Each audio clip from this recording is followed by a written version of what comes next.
That's right. That's right. That's right. That's right. Back at it again. Two in the same day. Doing a little bit entirely too much, but I'm having a blast with it. Did stream earlier. This is, of course, AM1 channel. Free Energy. Broadcasting from downtown Oakland, California. Very sunny right now. California love. Shout out to the Tupac fans out there. Bringing to you more content, a kind of different, unique kind of situation where, I can tie together my work as a visual media content creator and this new old thing where I'm into, more fitness type content, bringing more gems on that note, having a blast with this stuff. And so there's always this entrepreneur independent mindset that I always have in everything I do, because that's ultimately just how I live my livelihood. And then the fitness element has always been an aspect of that. That's allowed me to have success doing this. So tying those things together. So just giving you guys a heads up on kind of what I'm doing with this channel. And then of course I have the other channel, AM1 Free Energy. So that's directly relative to the health, fitness, mindset brand. Just to give you guys a heads up on that, anybody new to the channel, hit the like button, subscribe, all that good stuff, share the video, yada, yada, yada, super chat, cash app, all that, blah, blah, blah, blah, blah, blah, blah, blah, blah. Y'all already know what it is. Y'all know how I get down into it. Just keep the shows real rugged and free flowing. I have a special guest, though, as you may know. Very, very lovely, very talented, very knowledgeable. So we're going to talk about a couple of things as far as physical health, mental health, financial health. We have the Credit Solutionist. Let's bring her in.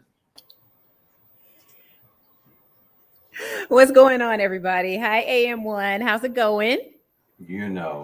When it's sunny outside, I'm in a good mood. My energy's up. Business is booming, doing entirely too much. So it's like, sucks to be me right now. In the best You way. sound so bummed. Yeah, I'm kind of bummed out by it's a lot going on. A lot of good things. I'm very appreciative of it. No, I got you. And that's a crazy feeling to have, actually, when you have too much to do. Because it's kind of like you want that to happen, but then when it does, you almost pull back. And I have that issue as well, which I'm pretty sure we're going to cover it tonight. But it's one of those things that happens, but it's a blessing, to be busy, so busy that sometimes you can't even sleep, or you end up fasting accidentally like I have. So it's so busy you can't sleep. That's a real thing. That's an issue. That's something I've battled through a lot in my whole life, just sleep issues. But being so busy, trying to pull all-nighters, and then set yourself up for failure to where it's like now you're sleepy that next day, then the next day, then the next day, and it just slows down your productivity overall. Right. Shoot yourself in the foot. Rob Peter to pay Paul, if you ever heard that. My mom always used to say. Well, I deal with that phrase all the time because I'm in credit repair. So, everybody's robbing Peter to pay Paul. Oh, okay. So, which is a perfect segue. Let's talk about it. Vic, the Credit Solutionist, PX Credit Solutions. Let us know what it's all about. What do you do? What kind of services you provide? All that. I see you rocking a brand. You know me. I'm a big fan of the branding. Like, yes. Listen. I can't prepare, player. Yes, indeed. Let the folks know what kind of services you offer, how you get down, what you be doing. All right. Well, honestly speaking, y'all, I've been in business, I think almost 2 years now, and I have not developed a slogan, but I am Victoria, the Credit Solutionist, and I am the owner of PX Credit Solutions, where we help you secure your financial future today. I really specialize with people that have either had past credit issues, are looking to get into credit, or are looking to really just get some knowledge before they jump in. I help with that. So I'm more of that baseline. I help you build that foundation from the ground up, because I really do believe that there's a lot of people that don't have a full understanding of what credit is, or even what credit repair really entails. So when people come to me, that's pretty much what we do. We get you started to get to your financial goals. That's it in a nutshell. And I got a YouTube channel, right? The Credit Solutionist here on YouTube. So if you're not ready for service, check out the channel. Definitely be sure to spam your links in there periodically. I'll try to remind you. You know how these live stream things go, where you're doing a bunch of things at the same time. But grab your links, please. Put the links in there. Let the folks know. That's the one thing that I did not do today. Can you still see me on the screen? We good? Yep, I see you. All right. Or I'll grab it. I was gonna say, go ahead and do that. And then the website's pretty easy. So let me type that up myself too. Was actually already in the description of this video, if I'm not mistaken. Looking at the stream, but let's see. Always be slipping.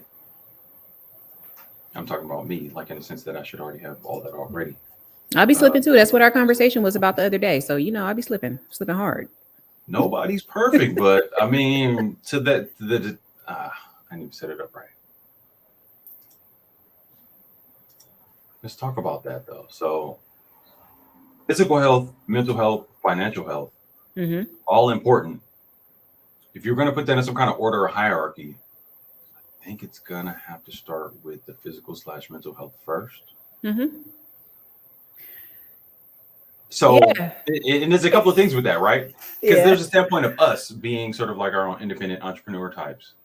So it's almost more important than somebody that has kind of the 9-to-5 day job-ish kind of situation. So there's a couple of ways I look at that, right? Like for the average person who, I guess, doesn't work for themselves for the most part. Right. What do you think about that? So, I mean, for yourself, for your business, and being as productive as you can be, what do you think about the importance of your physical mental health? All right. I could tell you with all honesty, I didn't quite understand it from the very beginning. Now, after, the few transitions that I've made in life, I see that it's really super imperative to be right mentally. And, the mind-body connection is real, because I have noticed now that I'm here, in a new place. I'm like, on my own, about to get everything started up again. It's like, you really got to be at a place where you're well rested. Your body's not toxic, because your mind will be toxic. You won't be thinking clearly, and you won't be making the right decisions. The other thing is you have to have a certain set of energy, and like your body has to be strong enough to withstand certain things that are going to be happening, right? You do have to be agile, even though if most of us sit down, my whole job is sitting down. But even that, you have to be healthy. You got to maintain. You know what I'm saying? It's just one of those things where now the connection is being made. And I'm coming off, and not even coming off. Listen, I have not eaten since Monday. And I'm still like tripping out right now. I forgot to check in with you about it though, if you kept it rocking. That's right. We didn't talk about it because we knew we were going to talk today, but gosh. So today is Thursday. Your last meal was on Monday? Yeah, the last time I ate, whenever that text was that we where we had an exchange, that was the last time that I ate. So I do think that was Monday. So either that or I ate Sunday night. It was one of them. I don't remember, but I'll stick with Monday. So today is like the first day that I felt like real hunger, where it's like, oh man, like this is getting tough, but I'm having these bursts of mental clarity. I've written 1,000 things that I need to do, and just so many ideas that have been coming out. Oh my gosh. And filming YouTube videos. I've been on that all this week, starting to go live. All of that's about to happen. And none of that could have happened if I did not put the fork down. And as crazy as that sounds, it's like you realize how much time and like how much of your free time you spend eating. And then when you eat the wrong stuff, you're lethargic. When you're lethargic, you're useless. Right. And you also can't really put together and formulate what the plan is for your life, your business, your finances, none of that. There's definitely a connection there, and I see it now. And even on the spiritual aspect, it's there. I feel it. I'm telling you, like I woke up this morning feeling a sense of just something that's been in me, but I've never really touched it. You know what I'm saying? On a spiritual level.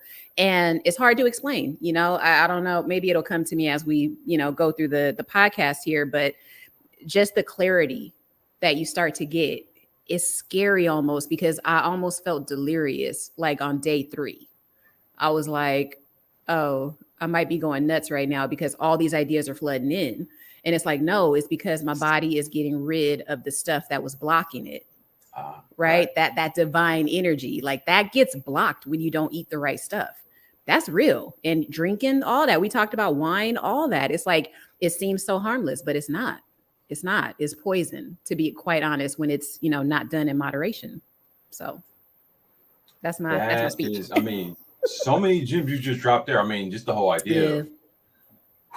So there's the you, the conscious being, piloting body situation that is of the earth while you're Mm-hmm. not be in the earth, but not of the earth. There, I forgot how people say that, but In the uh, world, but not of it. Yeah. right. In the The world, but not body of it. is in the world, consciousness not of the world, right? Mm-hmm. So are you properly being that being if you're encased in this thing and then you're polluting this thing, right? Right.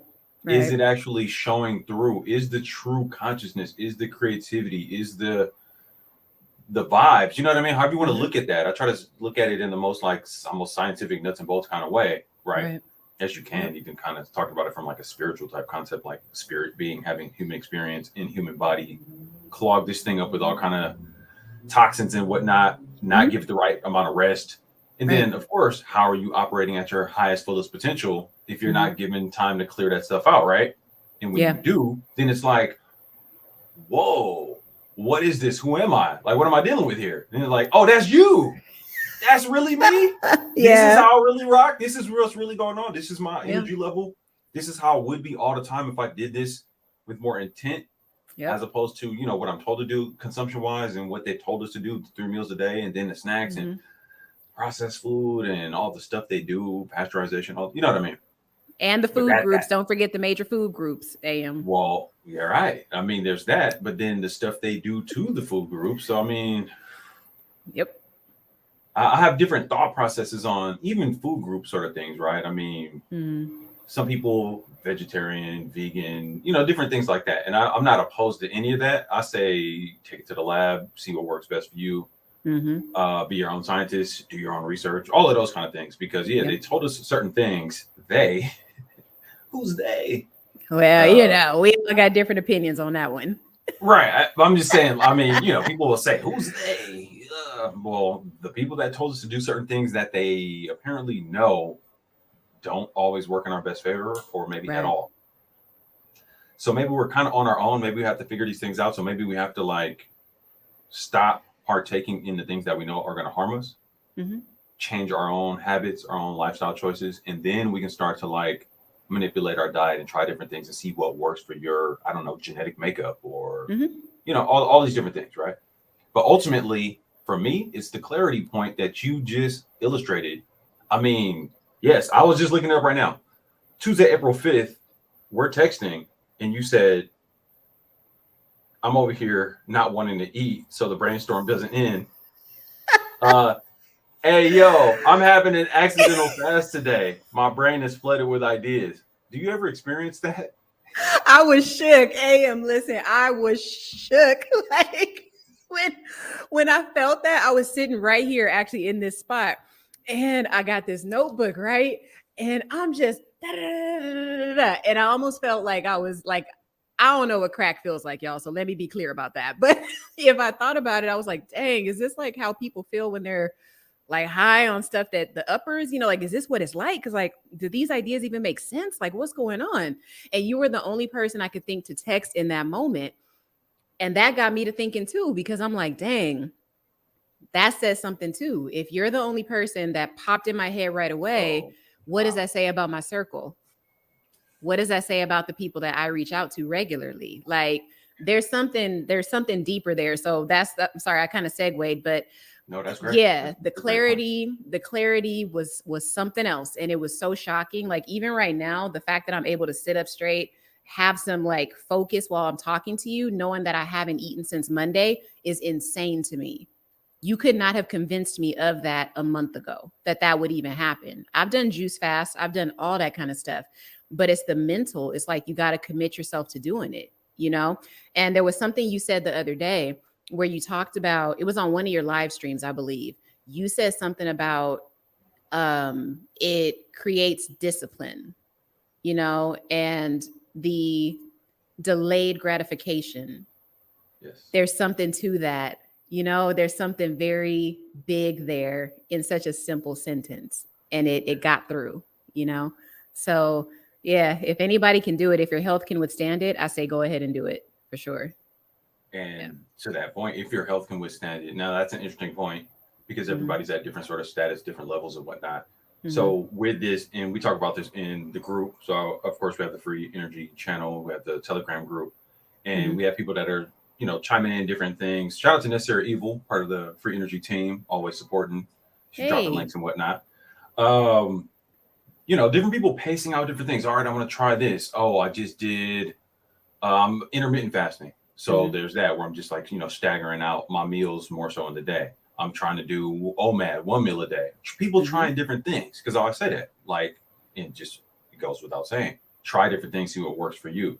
Right. So there is varying health levels, but to that point, doing what I call one of the hardest, easiest things, fasting, just not eating, is one of the easiest things you can do to better your health, right? So if you're not in a good health state, it's one of the easiest free things, hence free energy, it's very intentional, that you can do to better your health. And I mean, there's all kind of studies about this. This stuff is centuries old. So this is all like nothing new. We're not reinventing the wheel or anything.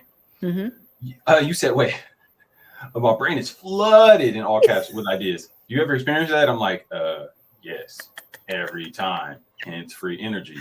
That's how you know my brain was on one, because I'm like, hey, have you ever had this before? And you're like, yeah, V, we talk about that. That's on my channel. Hello. Literally the whole point. Like for me, people talk about, fasting, weight loss, all these different things, the curative, regenerative things. Yes, all that, sure. For me, it's that. I want to be bouncing off the walls, but without taking some kind of street drug type, whatever craziness, right? Just the natural state. Plus, doing it, once you really get to, you're changing so many things. Body chemistry, fat adaptation, get to the point where you're burning more fat, which is ultimately just stored caloric energy. So you're not supposed to store that much. My bad. I'm just sharing the link with somebody. Somebody just texted me. I can't find your live. I'm like, all right, well, let me text it to you. So my bad, y'all. Yeah, no, you're good. You're good. Because I'm over here looking at the phone. We're doing the live stream thing, but like average people these days in our phones while on the live stream. Bruh, so rude, right? My bad. I'm sorry. Well, you're the one being rude because I'm looking at our text chat. No, I'm joking because you're texting somebody about this stream. I'm just joking. I'm trying to get us the views. You know what I'm saying? She might pull about 2 or 3 more people. She good people. I ain't mad at it. I'm mad at it. You said I'm over here not wanting to eat, so the brainstorm doesn't end. I said, ha, yep, that does happen. I said, you've only scratched the surface. So many benefits. It can be its own addiction. And then I said, when did you eat last? I think last night around 8 p.m. So this is, of course, Tuesday the 5th. So yeah, you've been rocking you coming up on 72 hours. Monday to Thursday, 72 hours. Yeah. And honestly, I'm not gonna be doing nothing tonight. As far as that goes, because the other thing I did want to express is that if you are doing it for the first time, like AM said, everybody's different. For me, I will be real with y'all. I have not been doing strenuous physical activity, not at all, because at the end of the day, this is one of those things I gotta ease into it. But even in saying that, I might be trying to kid myself, because maybe I should get up and walk tomorrow. Maybe I should get up and get out there, because I've been going out here on the trail that's right outside my apartment, right? And maybe, I've been kind of like, I'm not sure if I should do something physical, because this is really like I'm getting into the swing of this. The last thing I wanted to go do is lift some weights and then get hungry. You know what I'm saying? Like I don't want to lose it, if you get what I'm saying. I kind of want to see how far I could take it.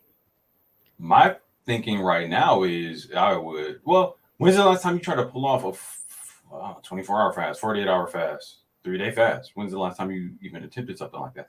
Shoosh. Gosh, I've done at least 24, like in the last maybe 2 weeks, which was accidental because it's more or less, you know how it is. Like once you start working, you don't really be thinking about eating. Like you're not like, oh, I got to eat. I got to do this. I got to do that. The food is right there. So nobody really needs to jump over and eat as they're working. Like you don't have to do that. You know what I mean?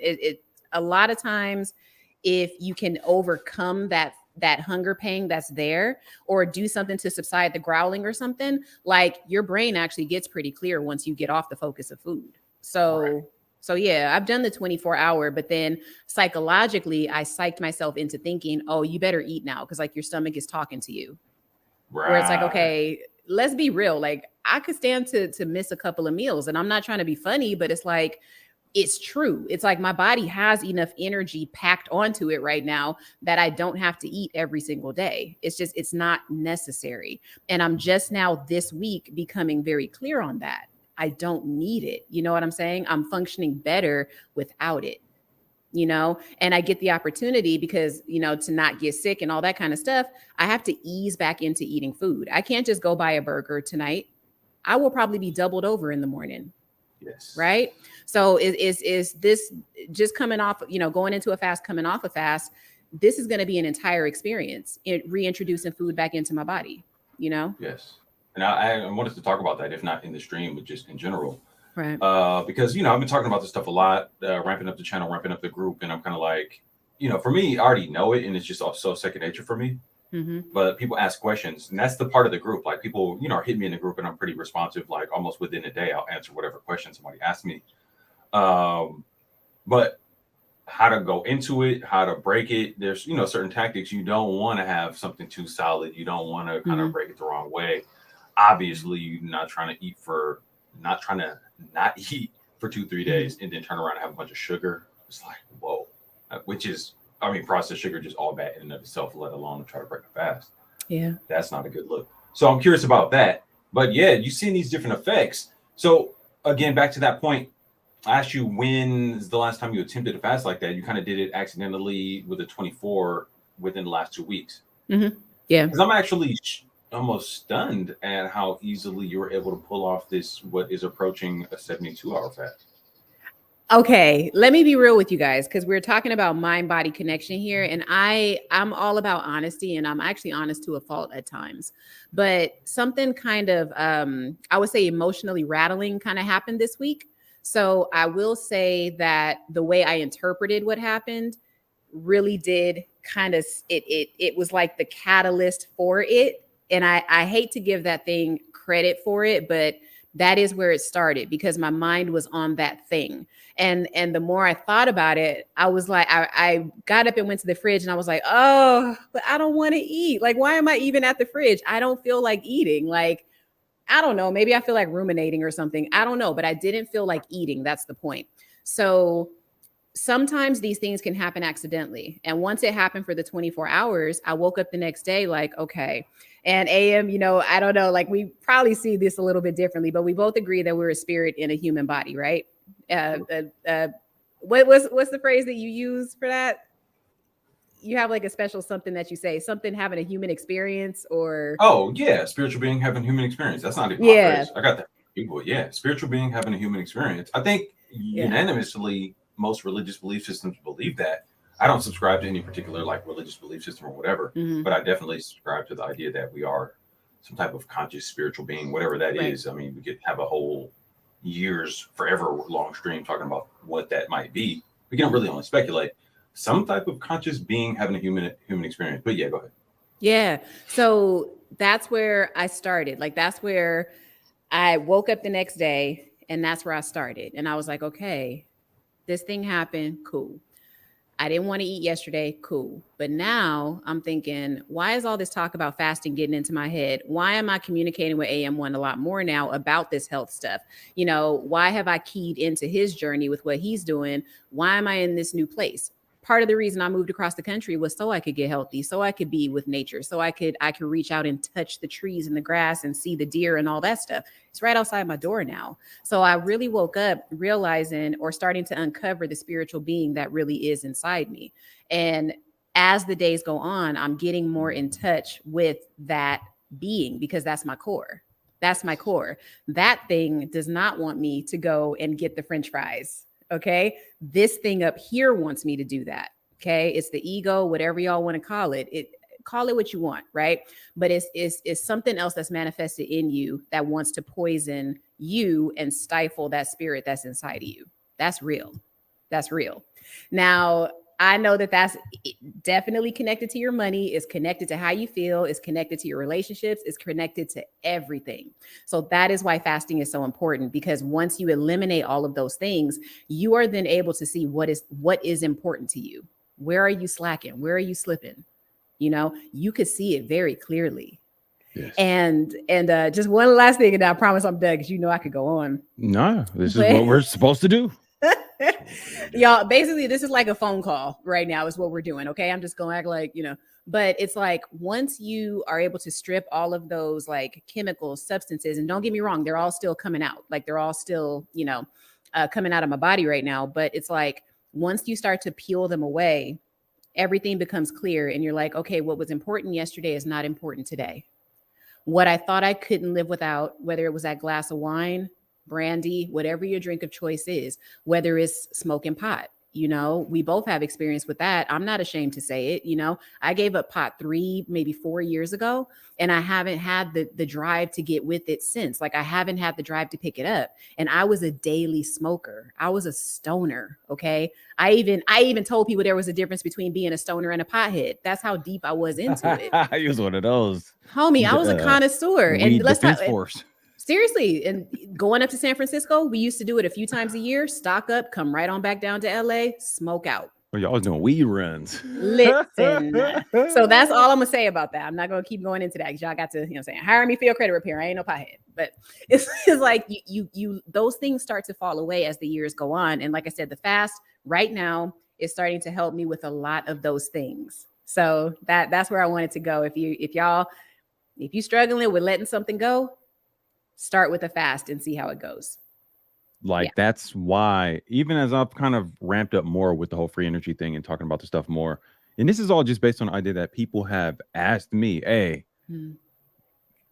like my whole life, 20s into my 30s, you look younger. It's always been the case. And now I'm 43, technically middle-aged. People are like, you look younger. Or people that knew that I would work out all the time, be in a gym. And they're like, what do you do in your routine? How do you stay on it so much? I'm like, well, it's almost like an addiction because I'm in the gym, I'm working out. And some people are like, well, you're not like all super buff. I'm like, dude, that's not the point. I'm in there for the energy, for the mental clarity. And that's what's set the stage for my creativity. I've always been an artist, right? So it's always been about that and the mental clarity and creativity that comes from that clarity. So once I'm almost 7 years in now, pivoting from just working regular ass jobs for peanuts, now I work for myself. And it's based in creativity. So now it's a whole other like sink or swim kind of scenario. So I really got to be on it. Now, if I have this simple tool that keeps me sharper, keeps me more creative, and makes me better at my job, more successful in life, not job, career, right? It's a different story. So it's like, I want to use the simple tool of like working out, eating better, getting that mental clarity, that focus, that energy for free from, working out at the cost of a gym membership and just moving my body and just having the discipline and focus. But then just adding the fasting element in there with the workouts is just even more mind blowing to some people. But again, people asking me about it, I decided to sort of package it all up together, tie it together with the fact that I'm a visual media consultant, producer, videographer, all that. Tie it together, put this out. And as I've been doing it more just in the past month or so, acting on this thing people have been asking me about for years, been thinking about it for a while. It's like, I kind of shouldn't really do it, and doing it. Now everything about the universe is like, yes, keep doing more of that.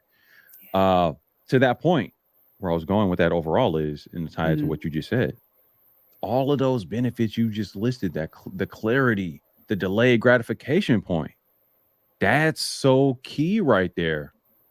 It's like hacking your own habits, right? When you stop doing those things, something as serious as eating, right? That's like one of the biggest major addictions. People have all kind of fear and thought processes around that. If you can stop eating, you can definitely stop smoking. You can stop drinking. You can stop pretty much anything, because food is one of the most primal things that, you know what I mean? So I start there because people hear that and be like, wait, you haven't eaten in 2 days? Nah. And they're looking at me and I'm like, bing, bing, bing. I'm bouncing off the walls and I'm just flowing and mine is sharp. And they're looking at me like, what are you talking about? I'm like, yeah. Because I'm not bogged down with all the clarity. Like, you just don't know. Like, you got to try it. Some people be like, nah, you tripping. Now you get the thing where people don't want to hear it because they're like, I ain't trying to go that route. I need my food. I need my fast food. I'm like, I need it. Oh, okay. All right. You need McDonald's like you need a heart attack, and you will have one eventually. Yes. The delayed gratification point, even the whole like gratitude point of understanding like it the spiritual connection sort of thing. Like, there's so many layers to that. I'm still blown away the fact that you pulling up on a 72 right now. Like, Wait a minute, because what time is it there? It's yeah, 7:34. Yeah. so you about at 70-ish right now. By 8 p.m. Yeah. that'll be like roughly 72. You killing I it. know. And I will tell you, like, I am, oh my gosh, I'm not gonna front on you guys. Like, there's like a lot, some of it is like this, you know what I mean? And like I said, it's just been getting better and better as every day goes on. It's like every day that I've woken up so far since starting this unintentional fast, there's a different experience when I open my eyes. It's so different, you know? And then even you told me the other day, you're like, okay, drink some water. Cause I told you I was drinking water and you're like, okay, drink some water, but put some Himalayan sea salt in it. Brother, I got you. I got like a 6-pound bag in the kitchen over there. So I'm like, oh, he's right. Got to get those electrolytes, you know? Yeah. So that hit me too. And, you know, I did the apple cider vinegar, and like I told you, my stomach was growling today. So right before we hopped on, I actually drank some water, about probably this much with some apple cider vinegar in it too. And I'm good. I'm good. You know, definitely some slight headaches, and I haven't had a headache in years, but the way that the headache was is just that basic, oh, I haven't eaten. You know, that's what it felt like. It wasn't excruciating. I didn't have to lay down. It was nothing like that. It was just, oh, you have a little something here. All right, keep working. It's good. We good, you know, nothing debilitating. Now, what I want to actually ask you and the chat, if they want to, you know, chime in on this, if eating every day is necessary, I need somebody in the chat, or you, AM, tell me why it's 3 days in and I'm still passing solids through my body right now. Yeah. Right. How much, not gonna say the word, but how much is up in is you know what I'm saying? Right. What about my gut health? You know, imagine if I'm still, how old is that stuff? For one, I don't mean to gross y'all out. Let me know if I'm going too far, but I really want to get real with y'all. That came to me this morning. I was like, why is this still happening if I haven't eaten since Sunday night? Or it was Sunday night. I hadn't eaten since Sunday night. That's when I said Monday was the first day. So if I haven't eaten since Sunday, I should not still be having these issues or this, you know, occurrence in the morning. So it got me to really thinking this morning, like, oh my God, Vic, there is so much stuff probably in your body that's affecting you mentally, spiritually, emotionally. There's probably so much stuff that's just seeping into your pores because it's sitting there, you know? So I started to think, you know, I actually sat there and I prayed for a second. I said, God, like, get this out of me, whatever this is, just push it out, dude. I hate to say this, y'all, but these are the ideas and the things that come to your head when you fast. I was like, please release this, get this out of me. Yes. Whatever this is inside me is not good.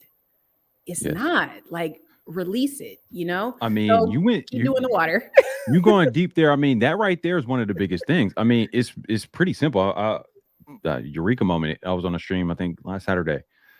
It is not your natural state as a being, body, whatever situation to have foreign matter in your body.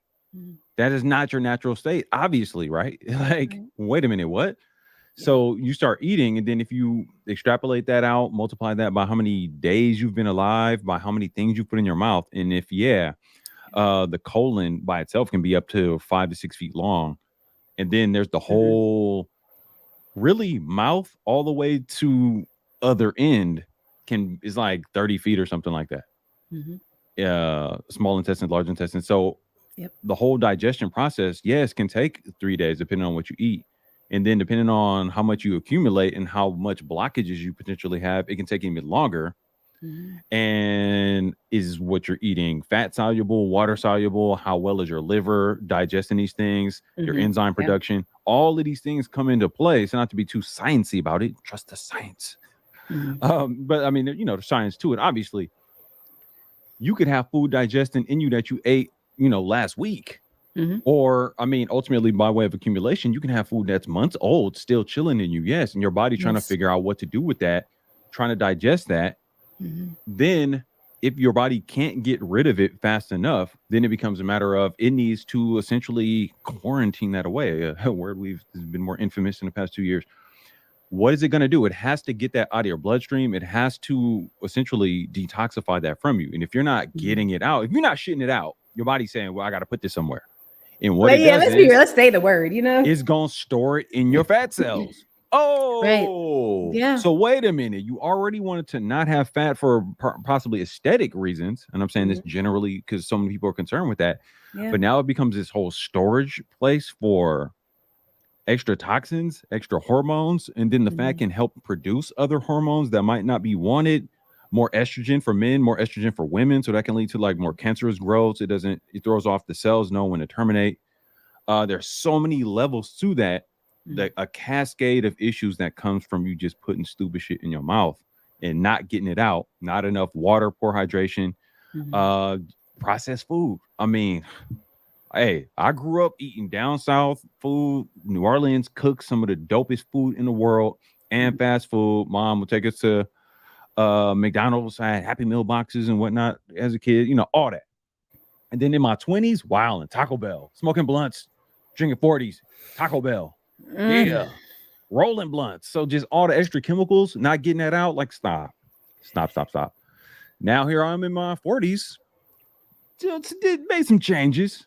Yeah. Not bad. Just Get a load of this guy, you guys. I'm saying that jokingly. But okay. It's about not the look, it's the energy though, right? For sure. And that comes through too. You know what I'm saying? Like it's not even just the fact that, and it's okay. It's like, if you feel better, you look better, give yourself props. Don't be waiting for other people to say it to you. And if you say it, so what? Like, you're working towards that. It's not about being cocky. It's like, no, I'm doing these steps. I am literally doing what the creator put me here to do. I'm taking care of my vessel. I'm oiling it like a machine. If something's off, I got to fix it. I got to be in tune enough to know when something's wrong and then pivot to fix it. You can't do that when you're drinking 40s and smoking pot and eating Taco Bell and McDonald's. The munchies, when you smoke and drink and eat, that's some of the best food you've ever tasted in your life. But it's like, when really think about it, like when you do it though, you overdo it. You eat so much because you just want to taste everything that's possible. Yes. Right? Never mind the fact that you're going to feel like, in the morning, excuse me, and then you're going to have to get up and smoke pot again to subside that feeling and then put yourself right back into that cycle, So it's really just a way for us to dumb ourselves down, toxify the body, block the spiritual aspect of who you are, which is your core. It is you, you're not even giving yourself a chance to be who you are supposed to be. You're not giving yourself that option or that chance. You're literally killing it softly every day because, I don't know, maybe you just can't handle your day. Maybe your boss made you mad. Maybe your wife pissed you off. You're going to sacrifice and dumb that down because of that with booze and pot and then food after that. It's all a plan, y'all. It's a plan. There's a reason. Let me preach right now, but there is a reason that liquor stores were considered essential businesses in the year 2020. They wanted to poison y'all and dumb you down and make you sick. They wanted to do all of that. Okay. And I will even say with the food, because when I went to the stores, what was gone first? The boxed mac and cheese, the boxed mashed potatoes. It was all the nasty stuff that once you eat it, you might as well be drinking alcohol because you're still poisoning your body. It was all the convenience foods that were gone. Vegetables were still there. All the kombucha was still on the shelves, and forgive me, y'all, if you hear the train in the background. But it's like, I really look back and I think about that. And I'm like, dude, if I was really still a pothead, if I was really like into some stuff, 2020 would have really got me. It would have really got me, and I would not be where I am today as far as, wanting that clarity.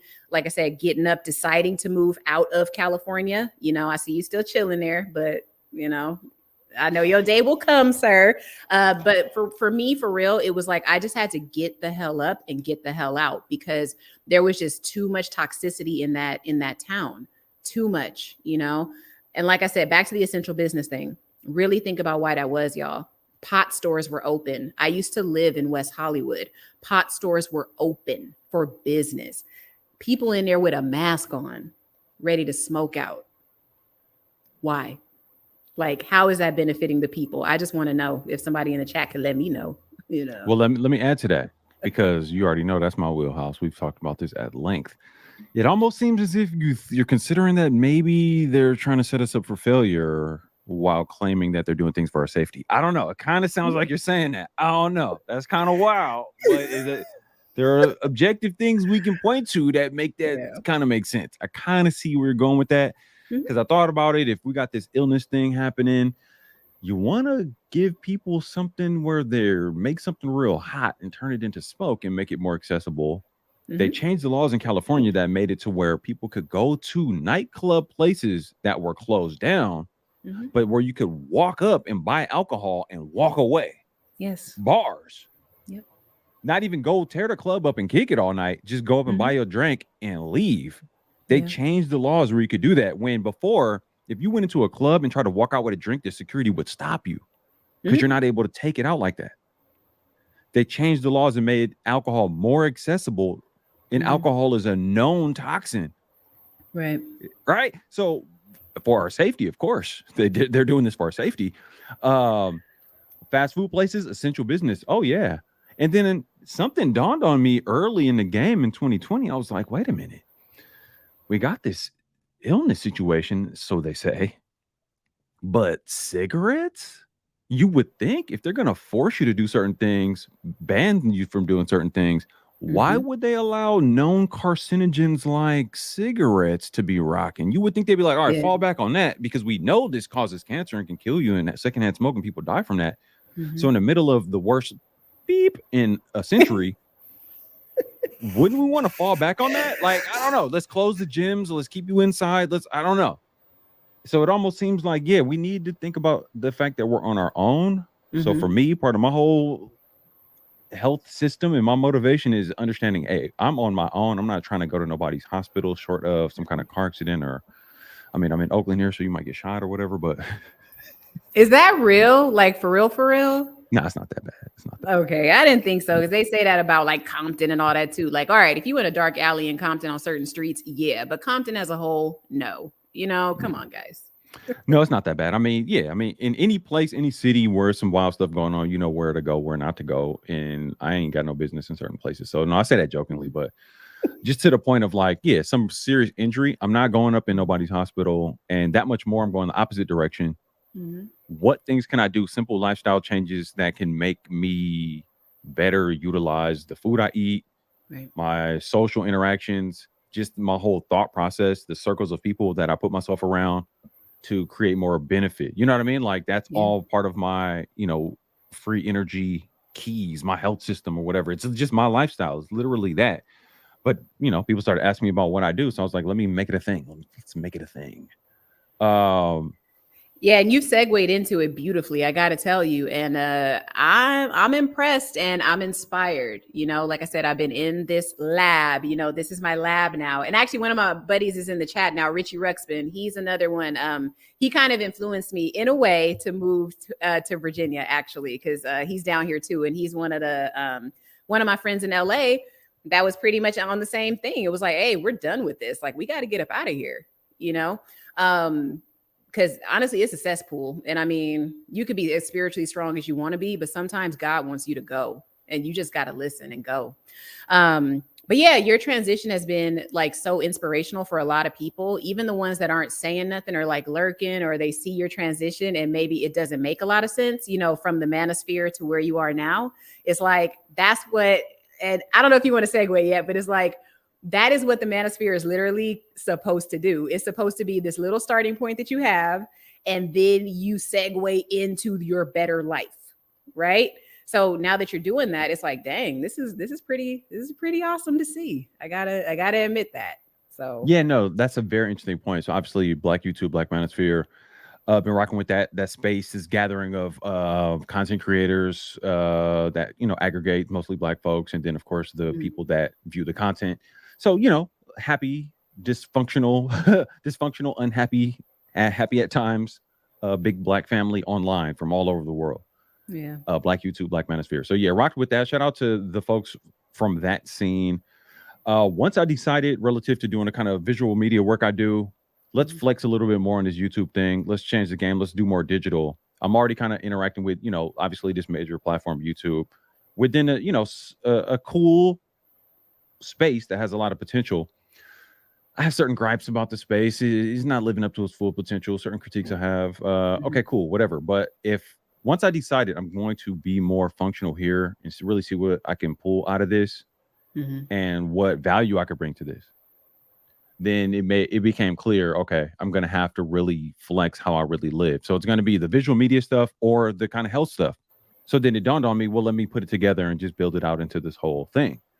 So, I mean, just like getting into these kind of things right here, free energy lifestyle. So that's kind of what we're talking about right here. So Mhm. just putting that together. That's dope though, because obviously we've known each other for years with this thing. You've seen me in and out of these discussions and whatnot. So yeah, the evolution of this is directly relative to, let me just push forward and do more with this and offer something of real value. And if it's going to start with something like Black YouTube, Black Manosphere, let me offer something of real value. If people want to rock with it, they don't. However, I made a whole new channel, and with the skill sets that I have, I'm gonna run that up. On a freelance entrepreneur tip, whatever, build out some kind of, intellectual property type situation. Let's go do that and really run that up.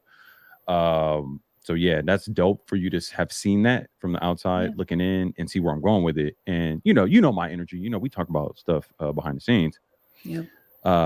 Very important that we're able to offer this kind of value, such as with your channel. You were kind of, I know you just moved, so you kind of were down, not down, but just kind of pause for a little bit. Tell people about that. Slacking.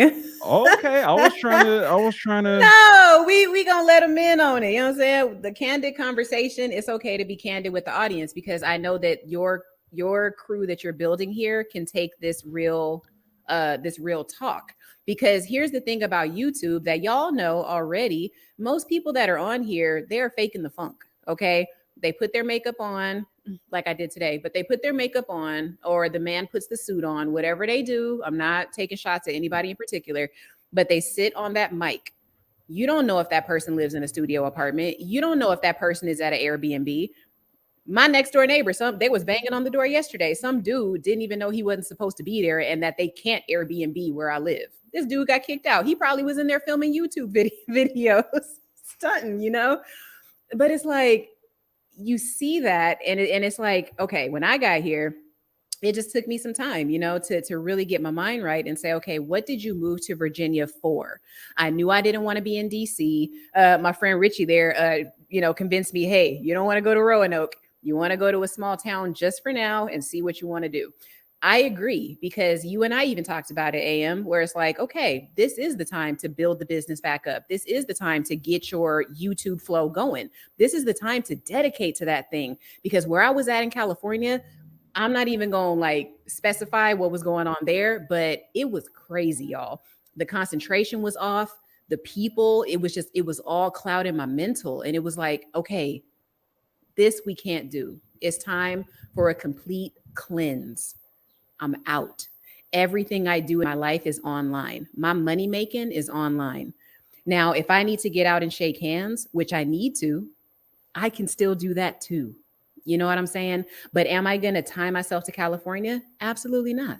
I'm not going to do it, because if it's really meant to be, I can do it from anywhere, right? It's really just about getting this right, body, everything. It's really about getting the spirit, body, and then the wealth comes later, right? You got to go in a particular order. It's a formula. You have to respect the formula. I have now decided to surrender and respect the formula. That's it. Wow. To sum it up. So much there. Yeah. I know. I be feeling like I'm preaching. I'm sorry, y'all. Can no. If y'all were my credit clients, I'd be like. Well, the thing is, because there's this whole thing where I'm like, okay, Vic, I want to get over more into the credit type stuff because I need you to plug that more. But we on this health kind of thing, and you dropping all these gems. So I'm like, Double Dutch trying to figure out when to jump in, and can we transition so she can get some pub on her channel and what she doing, but she killing it over here. So it's like, I don't want to throw off the flow, because every time we locking in on something else. I want to talk more about. I mean, yes, spiritual body, spirit, mind, body. There is the whole idea that we live in this predatory world where you got to live to eat. We were born into these monetary systems, credit, usury, fiat money, world reserve currency, fractional reserve banking, all the fun stuff where they get to play around with their lives over fake money. Yes. Before we get more into that, shout out to my sis Necessary Evil, physical, mental, financial health, energy, free energy team. One of my big supporters, super duper shout out to Necessary Evil for the $20 super chat. I appreciate all the super chats, cash apps, all that good stuff. Vic, we want to talk about the spiritual health, the mental health, the physical health, all those things tie together so much. But we do have to play this game, unfortunately, where we have to pay to live. So let's talk about how you can help people, guide them in the direction of, or help with strategies on navigating this. What do you think? What do you think? Yeah. So I got into the credit space because of the struggles that I had with credit. I told the story on my channel the other night where my credit got really it was shot. And it was really just because the truth of the matter is I was living above my means my entire adult life. And I was still living above my means with like an 800 credit score at like 21, 22, whatever age it was. Made some mistakes, did some really goofy things because nobody was there to teach me, got my foot in the door with credit, had a car loan, had a bunch of credit cards. Credit was looking great. A couple of mistakes literally just landed me in the credit graveyard, and because of my lack of education, I literally went 7 years of my life paying cash for everything. That set me back literally in my wealth journey a good 10 years. I will be the first to admit that because I waited for everything to drop off of my credit report before I decided to start fighting, get educated, and all that kind of stuff. Because I'm experiencing that in my life now where I really have to build it from the ground up, with the business and buying real estate, all that kind of stuff. It's like, I got to do this from the ground up, If I can help somebody not have to do it in the way that I did it and waste so much time, that is why I'm here. That is what I'm here for. Every client that I've had has had a dream, has had a goal. I don't take clients unless they have a goal. If you don't want to build a legacy, that's okay. We may not be the right fit. I'm with people that really want to do something astronomical that they can't even fathom it in that moment. I'm their hype man, and it's not even really about like getting paid from clients because my thing, and I say it on my videos all the time, I'm going to get paid regardless. It's like, if you don't pay, cool, we put you on pause. It's all good. New people will come in. So it's not about the money. It's about you being able to go to your wife, your husband, your friends, whatever, and be able to say, hey, this is how you get it done. My mom didn't show me how to buy a house. You know what I'm saying? I'm learning all of that on my own.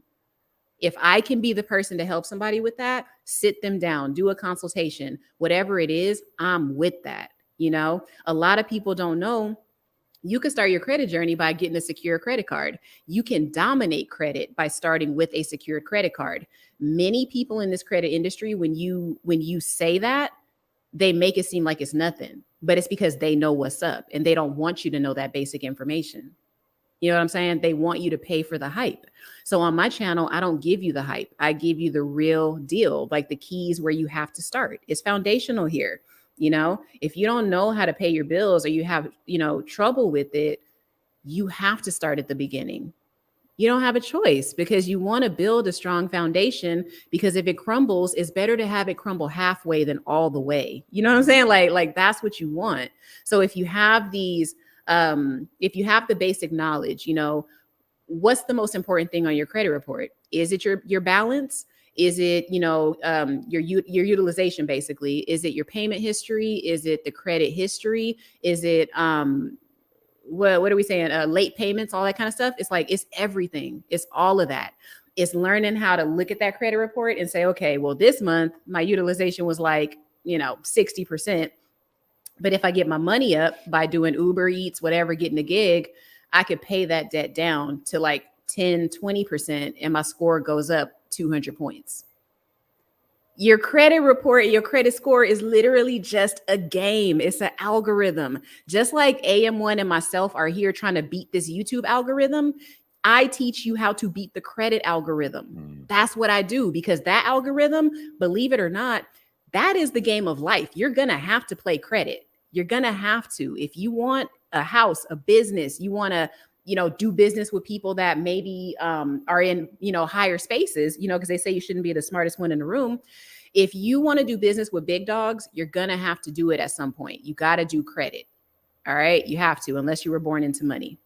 Sorry, I feel like I'm rambling here, but no, those back-to-back gyms. I was like, I'm just saying, like, when I really started to get into it, and like I would just sit sometimes in my apartment and I'm just like, oh my God, are you kidding me? If I had done this, and that, I could have this already. You mean I didn't have to wait? Like, all right, y'all, when I was 24, 25, because I'm only 26 now.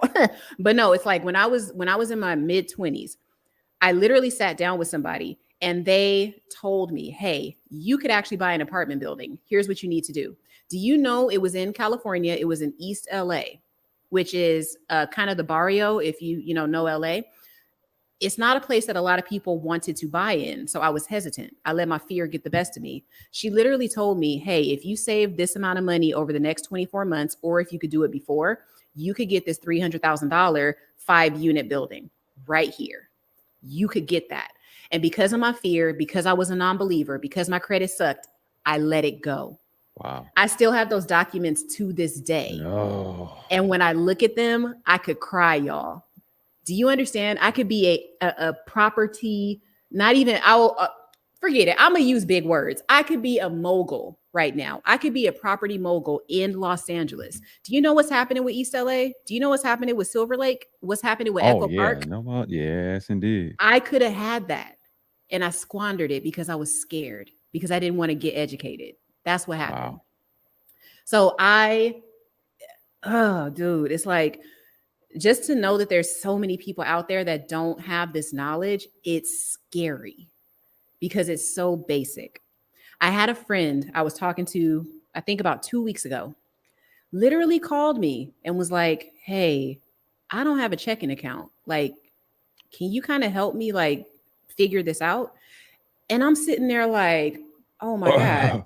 I think of this. No, here's the thing. I think of this person, or thought of this person, as one of the smartest people that I know. And I'm like, how do you not have a checking account? You're older than me. What? Okay, let's rewind. Right. So I had to regroup. And yes, it's one of us, which makes it even more heartbreaking. It hit my heart even harder, because I thought, oh my God, now I got to sit here, go through the internet and say, hey, what do you think about this? What do you think about that? And he got himself squared away. But it's like, oh my God. So many of our people want to stay under the radar. That's why we don't have anything. That is why Inglewood is being gentrified. That is why Detroit is about to be gentrified. That is why Ohio. What are some areas? Maybe I would say Dayton's probably going to be one of the next ones if it's not happening already. And then there's little areas in Florida, all kinds of places. Even here where I live in Virginia, guaranteed it's about to go down over here. When you drive through this town, you would think that there's nothing happening. But you know what I saw when I got here? Infrastructure. It's going up, up, up. There's a motel right here on the top of this hill. They're making them condos. Wow. Don't sit here and tell me small town living is going to be a thing forever. No, it's not. That's why I put my foot down here, because I said, you know what? I'm going to look around and I'm going to see if I could get something here, because there's potential here. It's already happening. It's everywhere in this city. Get out ahead of it. Yep. Everywhere. And that's the thing. So anyway, if I can get people to start thinking that way, and obviously I don't think she's in the chat right now, but Erica Williams, that's the one that got my wheels spinning. I'm in a whole lot of her courses. Credit Irene, I'm in her courses too. Learned how to do taxes through her. It's like, you got to take responsibility, because nobody in my family is doing what I do. Nobody. Wow. I'm the only one. Yeah, that's similar to my situation right there. Thanks for letting me speak, because I go on and on, brother. No, all of this is great. This is exactly what I wanted you here, because this, like, I'm listening to this like, whoa. The only The only thing wrong with this right now, not that it's wrong, but just that there's Yeah. so few people hearing this live. Like, more people need to be hearing this. Like, Man, y'all need to share this press with your one in the people. chat if my homegirl Vic is dropping heat right now. Like, come on. Like, hold on. Shoot, Let I'm me gonna put give some ones in myself there. props. You know what I'm saying? Let me give myself a one. Yeah, no, I mean, this is what more people need to hear. So we want to do these things podcast style, YouTube chats, whatnot, and open up platforms and really share the game. I mean, if we can talk health of so many different dynamics, I mean, stuff we got to live with and deal with this world that's slowly but surely getting more and more shady out here, pulling up on us. We got to get ahead of it, and we got to be able to, talk this stuff out and look at the strategies and, share resources, whatnot. I mean, we're on other sides of the country right now, but these platforms that are free, you get it while it lasts. You know what I mean? While supplies last, take full advantage of it. Yeah, and they're suppressing channels like this for a reason. Nobody wants to, that's an elephant in the room. It's not that nobody cares about this info. It's that this platform needs eyes on it. This platform needs that because of the ad revenue. If we're content creators and we are, and let me know if I'm going into something that like I shouldn't go into, but it's like if they see that we're pulling people off the platform or we're educating them about things that they don't want you to know, because it will pull you off the platform. You're going to have to let go of YouTube if you want to be financially successful. If you're not a content creator and you're just taking information in, you got to make a decision, because anybody that's here on YouTube should be here to make money. You should not be here just to key on the microphone. You might be wasting time if you're doing that. You know what I'm saying? No, I'm about, and I hope I don't ruffle no feathers, but I'm gonna just let me speak from my experience. How about that? You could tell I'm getting spirited now. Can you believe I haven't eaten since Sunday night? Come on now. So I keep forgetting. I keep your energy level is legit. Okay, homie. And listen, I'm gonna tell you. I'm gonna be real with you. I wanted to eat some kimchi earlier, and I was like, nope. Not doing it, because kimchi is the fermented foods and things. But sure, I was like, no, I'm not doing it. I'm not. And it was like, yeah, just eat some. No. So here's what I wanted to say though. Again, if you are, on this platform to get entertainment, just admit that maybe in that moment, like if you're on there for more than an hour just looking at some bull crap, you could be spending your time doing something more constructive. You need to be looking at your city. Is your city getting gentrified? Are you about to be somebody in 10 years that's going to walk around and say, why didn't they tell us? The white man's coming in. Oh, Lord. Are you going to be one of those people because you're not looking at what's going on around you? Probably so. You know what I'm saying? And it's like, I'm having a hard time, I guess, feeling remorse for those kinds of people. That's all I'm going to say about that. But even again, in the manosphere, it's like, I'm not that deep into it to really speak on it too much, but a lot of what I see is there's a focus on things that do not matter. There's a focus on how to get a girl, how to trick a girl, how to not spend money. Do you understand in this world to be anything, you're going to have to spend money? You understand that? Like it's all this, let me keep the little pennies that I have. No, you got to put money out there to make money. You know what I'm saying? Now, I know you believe in not paying to, talk to strangers, or what was it? Get to know a stranger. I love when you say that. Don't pay to get to know a stranger. Yeah, I love that. But there's logic to that. There's logic. But realistically speaking, if we look at it this way, it really does depend on which way you want your life to pivot, right? Because if you're a guy, like I was part of this business club. It was a country club / business club out in Los Angeles. And I'm still a member because they're everywhere. So this is an opportunity for me to play golf with people, for me to go to events with judges, to actors. There's all kinds of people that used to go to this club, and I would just be standing there mesmerized, like, oh my God, that costs money. But you also know what? You're going to be hard pressed to find a guy, these high value men that want to be politicians. They want to be CEOs. They want to be all this stuff. Well, guess what? 9 times out of 10, those guys have to be married. It's not really a play of, oh, I have to have love and all this stuff. That's great. But it does sometimes help the image. It does sometimes help pivot you to where you need to be. There's a reason we haven't had a non-married president. There's a reason that these things are in place. We don't have to agree with them. And if it's not part of our life, then we pivot a different direction. I'm not saying everybody has to do it this way. I'm just saying from what I've seen, men in certain positions are hardly single. In the entrepreneur space, totally different. Creative space, totally different. So, AM, I'm not taking shots over here. Yeah, saying no, people, I'm not doing that. No, I know what you're doing. I know what it is. You want to slide those in on the low because there are brothers that are saying certain things, some of which I agree with, some of which I don't. But Right. hey, I'm 43. I'm single. I ain't got no kids, and I can tell you a Right. whole lot about the benefits of such a thing Which I and would like how. to know more. I want to hear from somebody that has common sense and is not speaking on it with anger behind it. You know what I'm Yes, saying? Because there's a I'm. deep-seated something in a lot of those guys, you know? Yes, that is a real thing. But Yeah. there is something to be said about. I mean, just social media, social engineering, just overall, marriage ain't what it used to be. The whole Mm, concept of it, the whole process behind it, and mm. just coupling in general, ultimately is rooted in sex and just lack and not being Yeah. whole. So then it's let me meet that baseline animal instinct and have sex pretty much on deck, readily available, or keep it moving, have a whole bunch of sex. So we got dating apps, swipe left or right or whatever you do, Yeah. and now I don't really like this person. Now let me get somebody else. Now I don't really like this person. Let me get somebody else. Meanwhile, there's women, and I've had the benefit of working in certain work environments with a lot of women, call centers and whatnot, where I'm soaking up a lot of game, talking to women all day. And they're like, well, yeah, I got different guys for every day of the week. I compartmentalize. I got this guy that takes me out, gets me this stuff, buys me this stuff, all this free stuff. I'm hearing this for years and seeing how it plays out and realizing when I move a certain way, women will notice how I move and get real frustrated. So I'm like, oh, because you realize you can't compartmentalize me to your advantage. Yeah. Ah. Yeah. So after a couple of decades of my adult life of navigating through that and around that, here I am in my 40s, single, no kids, and I've dodged some certain societal bullets, so to speak. So not to say Mhm. all women are like that, but there are women who do that.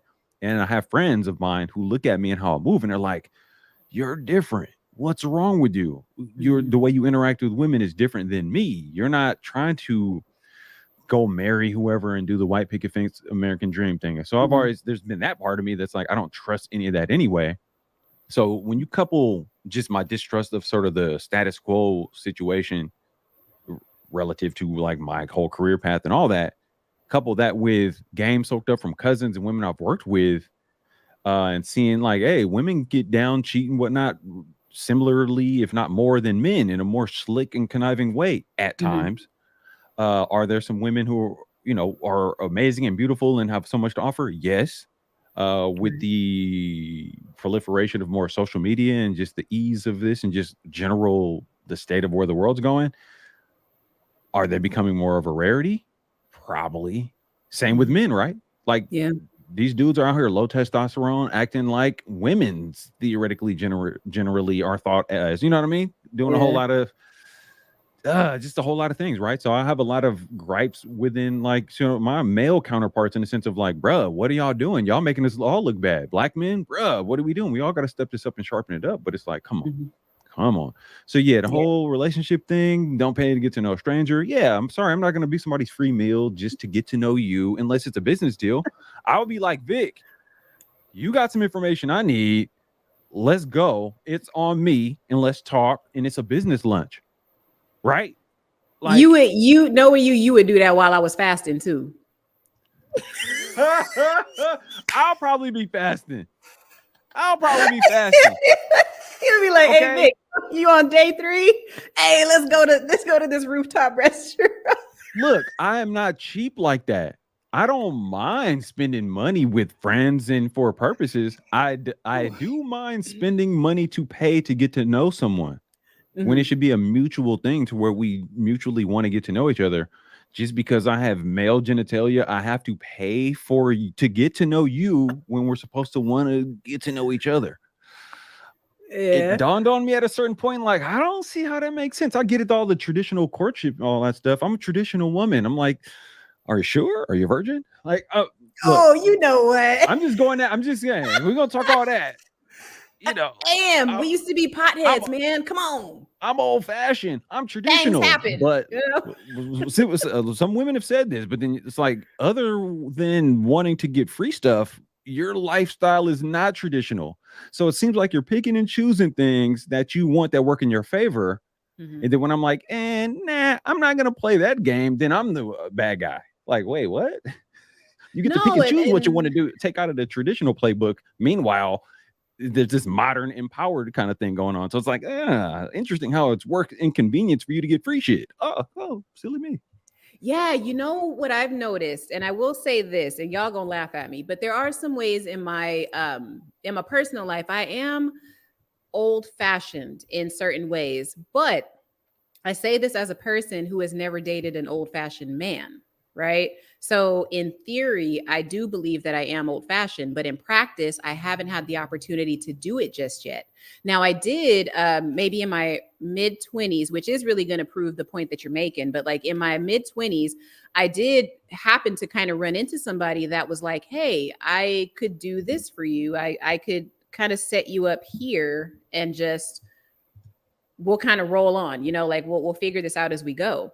The independent woman spirit in me told him no, because I couldn't imagine somebody taking care of me, somebody having me in their house, letting me drive their car, all this other kind of stuff. I couldn't see it. So I was like, nah, I'm good. I think I'm going to just go over here. I chose Koreatown over that deal. Like it was crazy. So I didn't have a concept of what that was. And what has happened is a lot of women. Oh, and I know that sounded weird, y'all. No, we were dating. He wasn't an old guy. It was like he was maybe 2 or 3 years older than me. He just happened to be he had a really great job. Like, because I told you guys I lived in Hollywood. So living in Hollywood, you meet producers, you meet writers, you meet even digital compositors. Those guys make money. The people that you don't see, they make tons of money, and they're regular guys. They're a lot of them are nerds, and there's nothing wrong with a nerd, but that's what I'm saying. It's like they're nerds. It's just depending on where you are mentally as a woman, you may not be ready for that. And it's only because your upbringing did that to you. That's what happened. So what's happening now after are we able to say the P word? What is it? The pandemic. Oh. The pandemonium. So after the pandemonium happened, a lot of women decided, oh, I don't want to actually do this work thing. Independence is lonely. Independence sucks. Independence feels masculine. I feel like a man, or what I think a man is, because I don't really believe you can feel opposite sexes can feel what the other feels. I don't believe in that. Damn, I hope that didn't bother people, but I really don't believe in that. I believe I'm a woman. I will never know what it feels like to be a man, vice versa. You're just not going to know. Okay. You don't have ovaries. I don't have testes. It is what it is. Can I say that? I'm sorry. So I agree. So yeah, you're good. Thank you. Virtual high five. Okay. So because we have this idea now, the only thing that is interesting for me is that I did happen to get it a little bit later in life. So we'll if I potentially end up with somebody, it may look a lot different than it could have at 25. I've accepted that. You never really know what is in store for you. But if you are a person that says, okay, do not pay to get to know a stranger, there is absolutely a woman out there that is going to say, let's split the bill. That's the person that you seek out. You don't seek out people that are not on your same wavelength. Like me, I would maybe like a guy to open my car door. But if he doesn't, is it a deal breaker? No. But I'll tell you something basic that is a deal breaker that might sound a little kooky to some people in the chat. If I sit in a restaurant with you and you don't face the door, or what is it? Yeah, if you don't face the door so you can see what's happening, I do peep that, because it's like, oh, he's not even really situationally aware. That's a problem, because that is going to affect me, him, and our family's safety. It will affect those kinds of things. So it's not necessarily, oh, he doesn't want to pay for everything. Women are looking at the wrong things sometimes. You need to really peep how this man treats you. Does he, like I said, the door thing, does he understand that? What's his relationship like with his mother, his sisters? Does he have positive things to say? Is he too close to his mother? Is it an inappropriately close relationship? You're going to have problems with that man. Absolutely. I know some people are not going to agree with that, but it's true. You are literally supposed to cleave to your wife. That's what you're supposed to do. Now, you don't live under her, you lead her. That is what you're supposed to do, right? Women don't have to pitch in if the husband does not allow it, right? I feel like I'm going too deep into this, but I'm going to just finish it out. But it's like, if I know Like, let's say I wanted to date you, AM. If I know you're a guy that says, do not pay to get to know a stranger, your woman has to, you like a partner that goes to the gym. You want someone that is spiritually aware of like who she really is, not following trends. Like she's grounded in who she is. If a woman comes to you, it's up to you to say no. If she's not the one, you got to say no. You have to be able to push that away and say, you know what? It's not for me. I got to keep forging ahead until the right thing comes along. What's happening now is we have a lot of people that have one-itis. They have the fear of missing out. They have, are there any other phrases? Y'all could talk about it in the chat if you want to, but a lot of people get afraid that nobody else is going to come along. So they want to keep what they have and try to mold it into this thing that they want. That doesn't work. And it happens with money too. That's why the number one reason people get divorced is because of money. If you know you are marrying an independent woman and she says that and her social media is, I'm independent, I'm a boss B. If that's all over her social media and you expect that woman to submit, my guy, that's on you when you have a hellish marriage because you chose incorrectly. The signs were there. It's just that you were not clear enough. Mind, body, and health. It all ties in. If you were mentally clear, if you were spiritually sound, you would have peeped that way in advance. You would have peeped it way in advance. You know, that little, let me be quiet after this, but that little gut feeling that you get sometimes, that little pinch in your belly that tells you run. There's nothing wrong with that. Another one's going to come along. So we suffer from one-itis. And that's why a lot of men are going broke through divorce. That's why a lot of men stay because they're scared to pay child support. Those are a lot of my clients. These women put them into these really horrible financial situations. And a lot of times I have had those conversations with my clients where I'm like, okay, well, she's going to run you through the ringer. So what are you going to do about it? In what way can I help you with this? Anyway, I'm just saying all that to say it really gets down to picking correctly, thinking about the goals you have in your life, and then aligning yourself with the people that'll get you there. Whether it's your spouse, whatever, be real. And don't be afraid to be alone, dude. Like me being out here, I keep saying I'm gonna shut up. Y'all, ooh, Lord, this is why they be saying I'm not mad at it. You on fire right now. Vic is killing I came to talk about credit, but thank you. So my logo's here. Y'all know www.fixmyficonow.com. But what I was gonna say also, just to kind of close it out, it's like you got to get clear on what you want. And it's okay to be by yourself. Like right now, I've had I'll be okay. Dang, man, I got a lot to say. I was having a conversation with somebody the other night. This person got so mad because I told them that they chose wrong.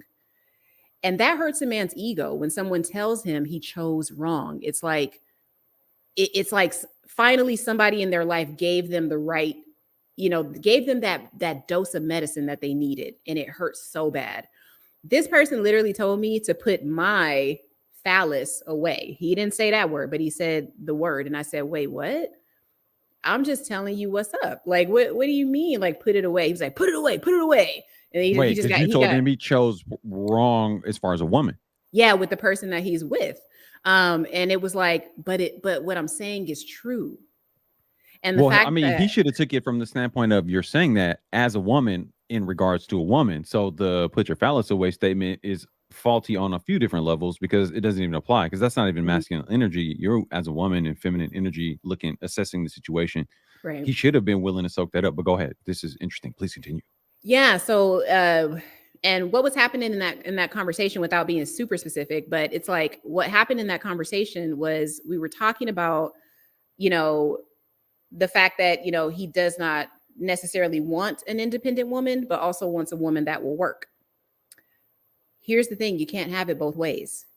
You have to decide which one you want, because there's no way that me as a woman, I'm going to go out into the world, work 8+ hours for another man and work on his dreams, and then come home and also submit to you and try to build your dream.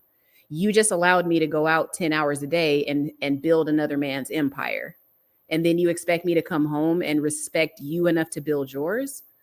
That's not clear thinking. That's not clear thinking. at least If in I may, my, wait, if I may, a bit of yeah. pushback there, because I mean, especially if you want to talk black folks, coupling specifically only with black folks relative to Yeah. access to financial abilities and generational wealth and all that, it's very much easier said than done. The idea that, sure, go work a job building somebody else's situation, and most of that's coming from generational things that have already existed, corporations, industries, whatever, that Mhm. were not owned and controlled by black folks. If you're compartmentalizing it there, but just in general, the average Yeah. person, there's corporate titans, there's people, most Americans don't work for themselves or have their own thing going, right? Mhm. So it is a bit of a reach to be like, I got to go work 10 hours and then I'm not going to be able to be cooperative or submit. I don't even like the S word. So it's kind of an oversimplification. Like, I love when you I say see, that. I see you're going there, but I feel like that's a bit of an oversimplification because then, Yeah. but yeah, by that logic, then the dude should just be like, well, you go have your apartment. I'm going to have my own apartment, my own house, and then we'll get together whenever. Other than that, I don't know. You know what I mean? If I'm going to call you my lady, then it's kind of like, I don't even like the submit word, but just like, look, cooperative. I'm always Mhm. on a program. I'm always on something. But even if it's a situation of, hey, we ain't balling like that, the situation ain't up and running yet. So you might want to go have a job so you can go get some extra purses and bags and whatnot. Yes. So you ain't That, bringing nothing to the table, yes. you know, relative to our moving forward together. But I'm working on something. Help me with this too. I don't know. I think there's a midpoint there. I don't know. Carry on Mhm. though. Yeah, no, and thank you for that. And that's what I'm saying. Like, to be able to have this conversation, it's like that is what you have to be able to do. And I know you don't like the word submit, but that is what is happening. It's like women do have to submit. The thing is, if you want the submission, you have to give her something to submit to. Are you wise? Are you trustworthy? Can she seriously trust herself to build with you? You know, does she know that her work that she puts in is not in vain? You know what I mean? Can she rely on the fact that, you know, you will, if you both work, she needs to be able to rely on the fact that you will work together. You know what I'm saying? Regardless of who makes more money, you have to have a plan. A lot of people just go into marriages and don't think this way. And the man not realizing what his role is, like he is literally the head of the house in the sense that, you know, in my mind, I see, okay, a man makes a decision, great. He counsels with his wife, but at the end of the day, if the husband really feels logically that this is the best way to go, you know, talk to your wife, hash it out, whatever. But men are typically more logical than women. It is okay to go with your husband's decision. He is the head. Head of household does not mean he's going to slap you and keep you barefoot and pregnant. Some men do like that, but some don't.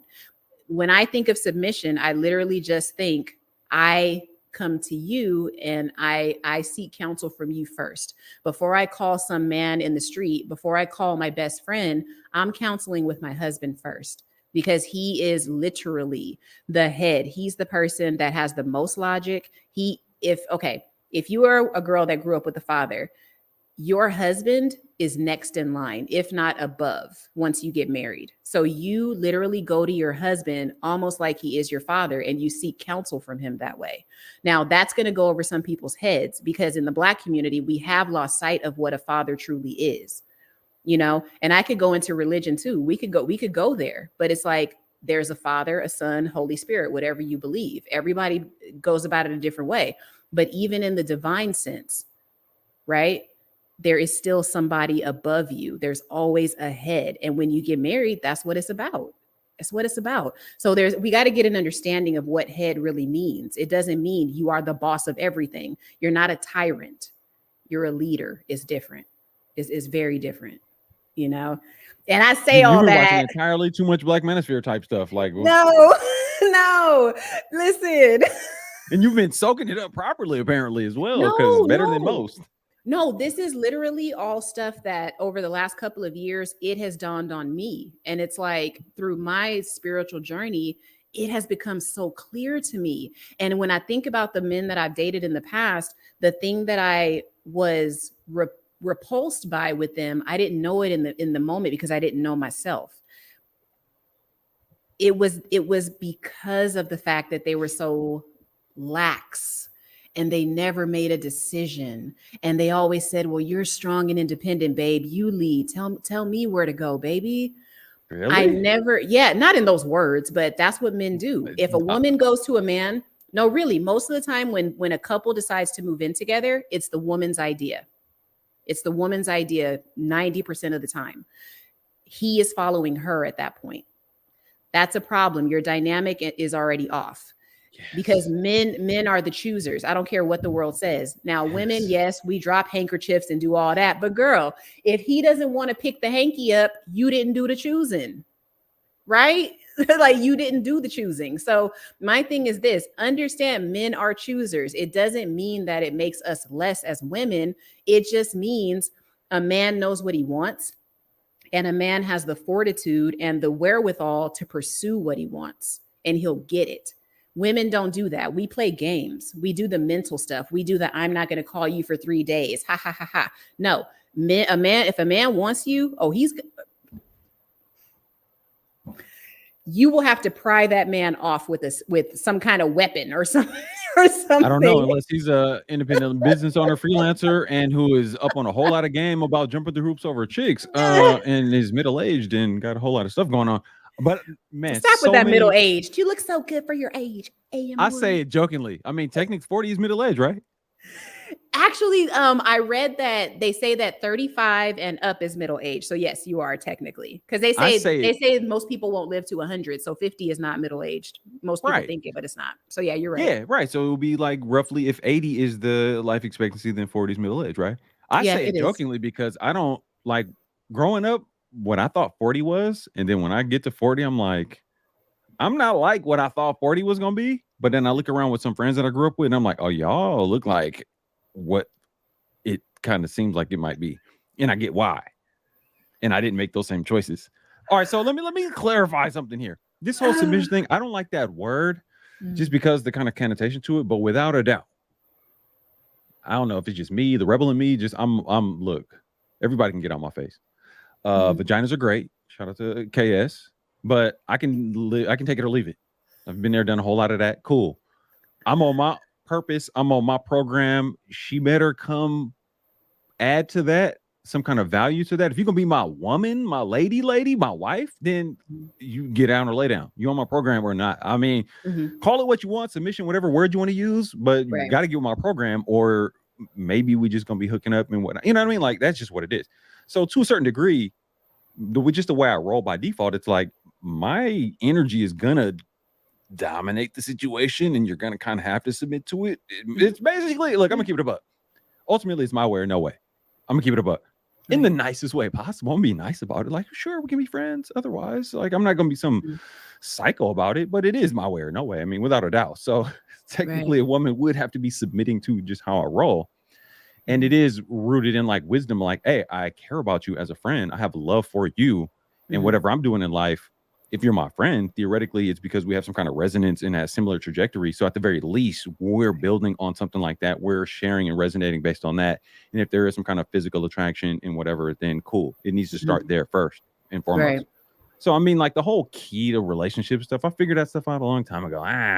People make that be a big deal. Like, come together with people based on some kind of actual purpose, not just, oh, you got a big booty. I mean, I get it, but or he looks good in sweatpants or whatever, you know what I mean? Like, and we're so great carnal. Dude. And even when women do that, they need to understand that is so masculine. There is nothing feminine about, ooh, great sweatpants season. There's nothing feminine about that. No, because that we're acting like hunters. We're acting like heathens when we do that. That's not femininity. Wait, women can't admire the male form? Do it, but girl, do it in your head. Lord. I don't think they're saying it to the men. They're saying it to other women. I know how y'all talk. I know how y'all talk to each other. Well, I know, but most of the time, those are like single women that are doing the nasty and not getting what they want, you know? I look at the life of the people that speak that way. I look at the life of you know, men that get a lot of hoes. I look at their life and it's like, not all of them are like this, but the majority of them, it's like, there's a couple of screws loose sometimes, because when you're led by that as a woman, I can only speak for women, so scratch that last comment. But I as a woman, there's something deathly wrong with me wanting to satisfy those urges. Okay, like there's something wrong there. I'm unsatisfied in some other area of my life, and that is the truth. Really? Okay, most okay. Damn it. All right, I'm gonna speak for myself. A lot of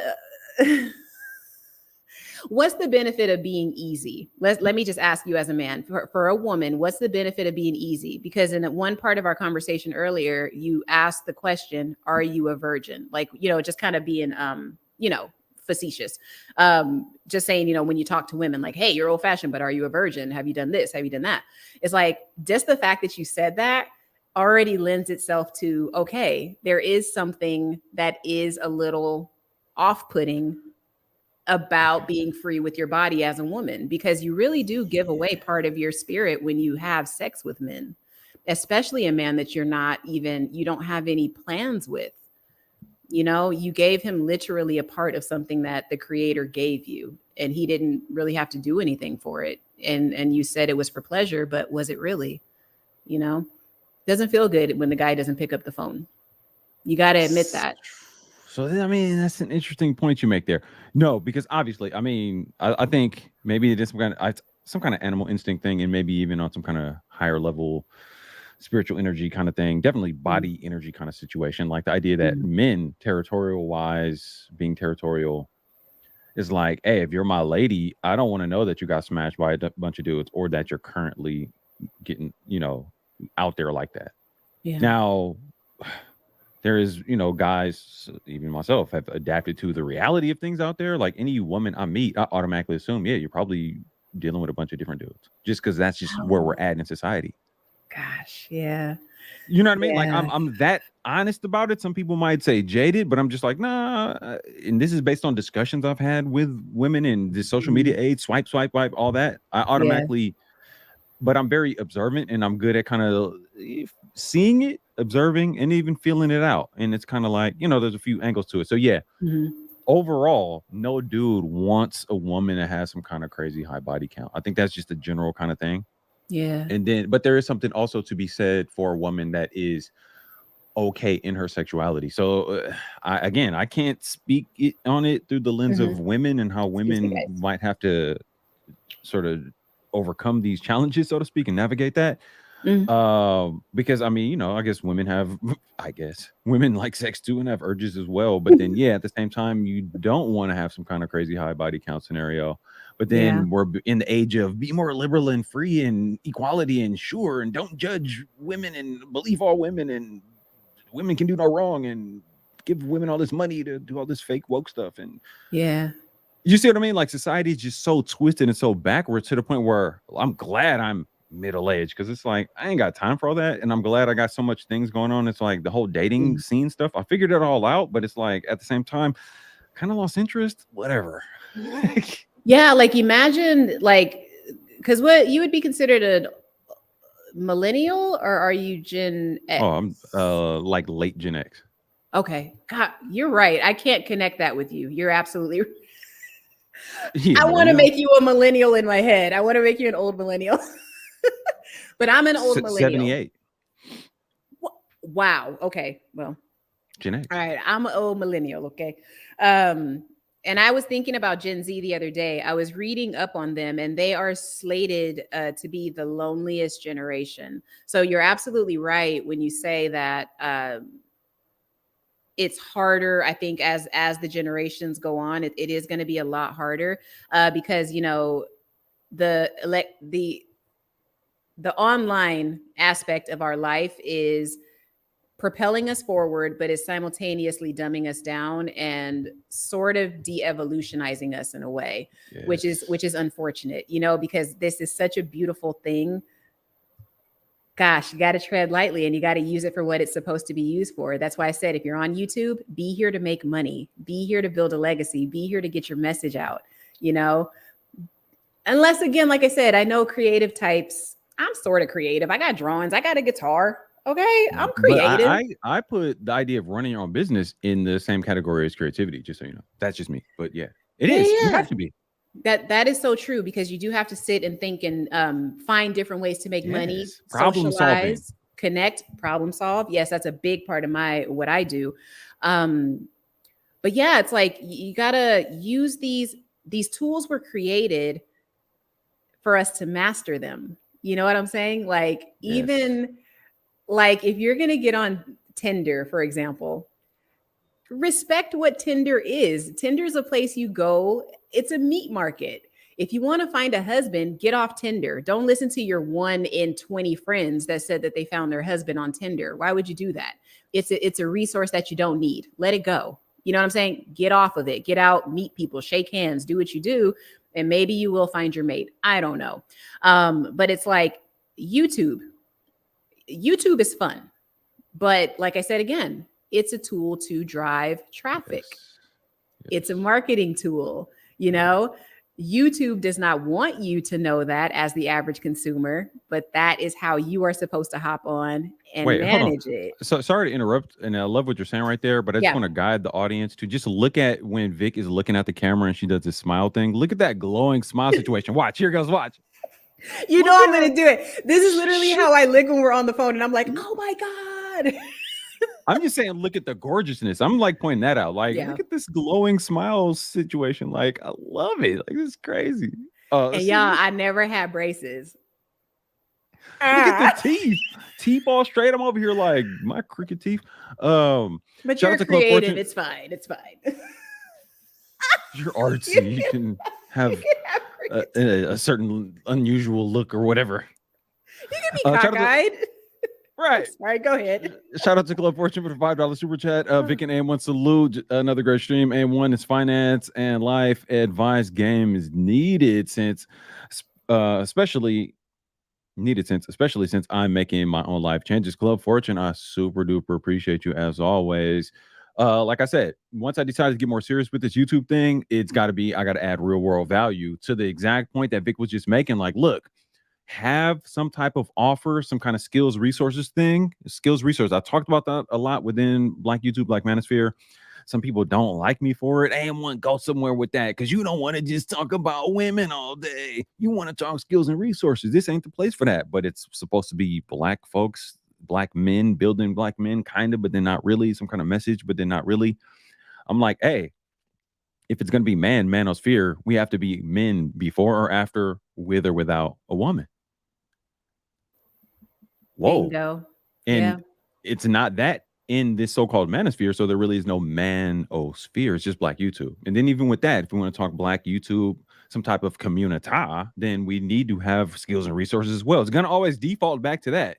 So for me to do streams and interact with amazing people like Vic, y'all seeing her. I mean, I'm a fan. And now you guys are all fans, because how could you not? I mean, she just laced a whole bunch of game and ain't hard on the eyes either. So there's that. And I haven't eaten in 3 or 4 days, guys. So she's willing to even try out these different things to better herself and has some discipline, and you know what I mean? Like this, I'm just saying that to say this is the kind of value, this is the kind of people I want to put myself around. That's going to motivate me. I can hit Vic and be like, all right, man, I got to hit you up actually about my taxes thing on my trucking business thing that I started with Erica. So there's all that. So just resourceful people around you. You know what I mean? I was going to say, I don't do business taxes. I just wanted to let you know I only work with regular consumers. All right, fine. Well, maybe you know somebody who can, whatever. Okay. But you get my point. My point is I know. being around and, putting myself around people in good energy. That's a big part of how this stuff needs to work. And it's dope too, because obviously us knowing each other from this whole Black YouTube, Black Manosphere kind of space, we can get into some of these other discussions, just kind of on social issues, Black folks type issues. Shout out to Necessary Evil for the $9.99. These gems and on fire. Yes, Necessary Evil again, super duper supporting. Ancient One in the building, clutch and stick. Let's see. A woman can only feel. I don't agree with this. A woman can only feel free. I guess I can't technically agree or disagree because I'm not a woman. A woman can only feel free to be feminine if his masculinity allows her. I've heard people say this. I'm like, I don't know about that, because I'll say it from my standpoint. I'm a dude. I'm a masculine man. Like, look, my it's going to be big D energy, period, off top, no matter what. So if a woman is like, I can only be in my feminine energy if a man allows it, that's almost like saying I can only be in my masculine energy if a woman allows it. How weird would that sound? So when you put it in the inverse, you hear how weird it sounds. Vic, what do you think? And E, you know you my sis, but I don't know about that one. But what y'all think? The way I interpret what she's saying and how I apply it to my life is basically what you just said. If you have big D energy, the femininity in her is going to immediately kick in because she knows that she can trust the direction that you're going in because you're so confident in it. If she can really see your track record and she knows, okay, this is a man that knows where he's going. If I get on his team, I'm with the winning team. You know what I mean? And if there's that trust there, the woman will submit. You know what I'm saying? And like I said, it's semantics. What's the word I'm looking for? Correlating. I was going to say correlating, but I'm not sure if that's right. Let me say what I got to say, and then maybe we can see it. So we're conflating. Yeah. Okay. Yeah. But yeah, we're basically mixing up femininity, submission, yada, yada, yada. Okay. You submit to something every day, whatever it is, you're submitting to this health journey. You're okay. Well, we'll say you're participating in it, but you have to submit to certain things. You got to submit to the idea that, you can't eat every day. You got to submit to whatever it is. A woman really can be in her true feminine if the man is truly in a centered place. Because he's literally being the being that he was created to be. So how could you deny him? How could you deny him your femininity? You can't do that. You know what I'm saying? There can't be two people with big D energy in the room. It can't happen. So even me, it's like, okay, let me be real with you guys. Can I be real? I'm going to look in the camera for this one. I work. I have a business because I'm single. That's why I do it. I have to take care of myself. Okay. I don't have somebody here that's pitching in and doing all this stuff. I don't have a husband whose life I am helping him with. You know what I'm saying? If he had a business, I'll be his secretary, whatever, we'll figure it out. But that's kind of what I want people to understand. Cause I know that even I come off strong a lot of the time, but it's like, that's because that's just how my life is structured right now. AM, I know you're going to kill me, but I would love to be a housewife. I would love to literally raise some babies, homeschool them because the public school system is trash, or pay for them to go to private school, whatever. I'm adequate. I make money. Okay. If we get to a point where it is better for two incomes instead of one, that's the thing. You got to get a woman that's malleable. She has to be able to do both, because there could be a day if you become a millionaire, you may not want her to work. You may reward her for the work she's put in and say, babe, sit down. You got to have a woman that's able to segue into that lifestyle. A lot of women aren't. They say they are, but they aren't. And let me just be real. I don't know if I'm ready for it until somebody offers it to me. But that's what I'm saying. The feminine energy in me does want to do those things. No lie. But if you talk to me when I was 25, I mean, damn, I was like, nah, player, get out the way. I could pay my own rent. Matter of fact, you live with me. That's how I was. And it's like, damn, it's true what they say. The older we get, it's like, if you really are a woman in your 30s and you're single, you got to start assessing your life and see where you went wrong and see how you can pivot to maybe get the best that you can get at that with whatever it's going to be. So I am with Necessary Evil, where with what she's saying, it's just that I think we're both saying the same thing. She's just using different words to say it. Because I think let me put a different spin on that. Hold on, because you said a lot there, and it was a whole lot of gems. I'm not saying that in a bad way. I'm saying it because there was a whole lot of gems. I guess for me, and you did the look into the camera and mesmerize this thing. It was like, I do this yada yada yada because I'm single. I'm like, no, you do that because you're a grown ass adult woman who lives in this predatory world. Yes, and you're gonna also, before or after, with or without a man, you're gonna have to be a woman. Mm-hmm. But in no way have I ever seen, or have you ever come across to me as being less than feminine. Mm-hmm. Because here it is. I'm always in my big D energy, right? So if I come across a woman that in any way comes across as less than feminine, aka masculine, I'm instantly not attracted to her because I'm attracted to women, feminine women. You see what I mean? So I just Yeah. there's some tricky semantic kind of things I think going on here. So I kind of see what necessary evil is saying. But at the same time, I've heard women try to say they got to be on this hard kind of whatever vibe. And it's ultimately, it's chip on your shoulder, grudge about life, how you move through life because you've made it to a certain point in life and don't have a man. Now you feel some kind of way. And then use that to mask that and say, I can't be feminine. No, it's because you're mad because you're single. It's a whole different vibe because you don't come across as chip on shoulder about single. You know, you got to still be a woman, right? Because you're going to have to feed yourself and take care of yourself and do that, or you're going to be a bum on the street. But you don't come across as not feminine. You see what I mean? Like that's what happens when you become an old middle-aged man and soak up game and be like, nah, fam, nah, sis. I see through some of the stuff that some of the people be saying. And that's their evil. I'm not saying that's your case, but I know for a fact a lot of women got super duper chips on their shoulders about, you know, not living up to what society told them they have to be, right? And then all niggas ain't shit and all this type of craziness, right? Yeah. And it's always y'all, it's always on you, and y'all dating out, and y'all is this, that, and the third. And it's like, okay, but either way, if you're coming off like that, you're lessening the likelihood that you will attract some man.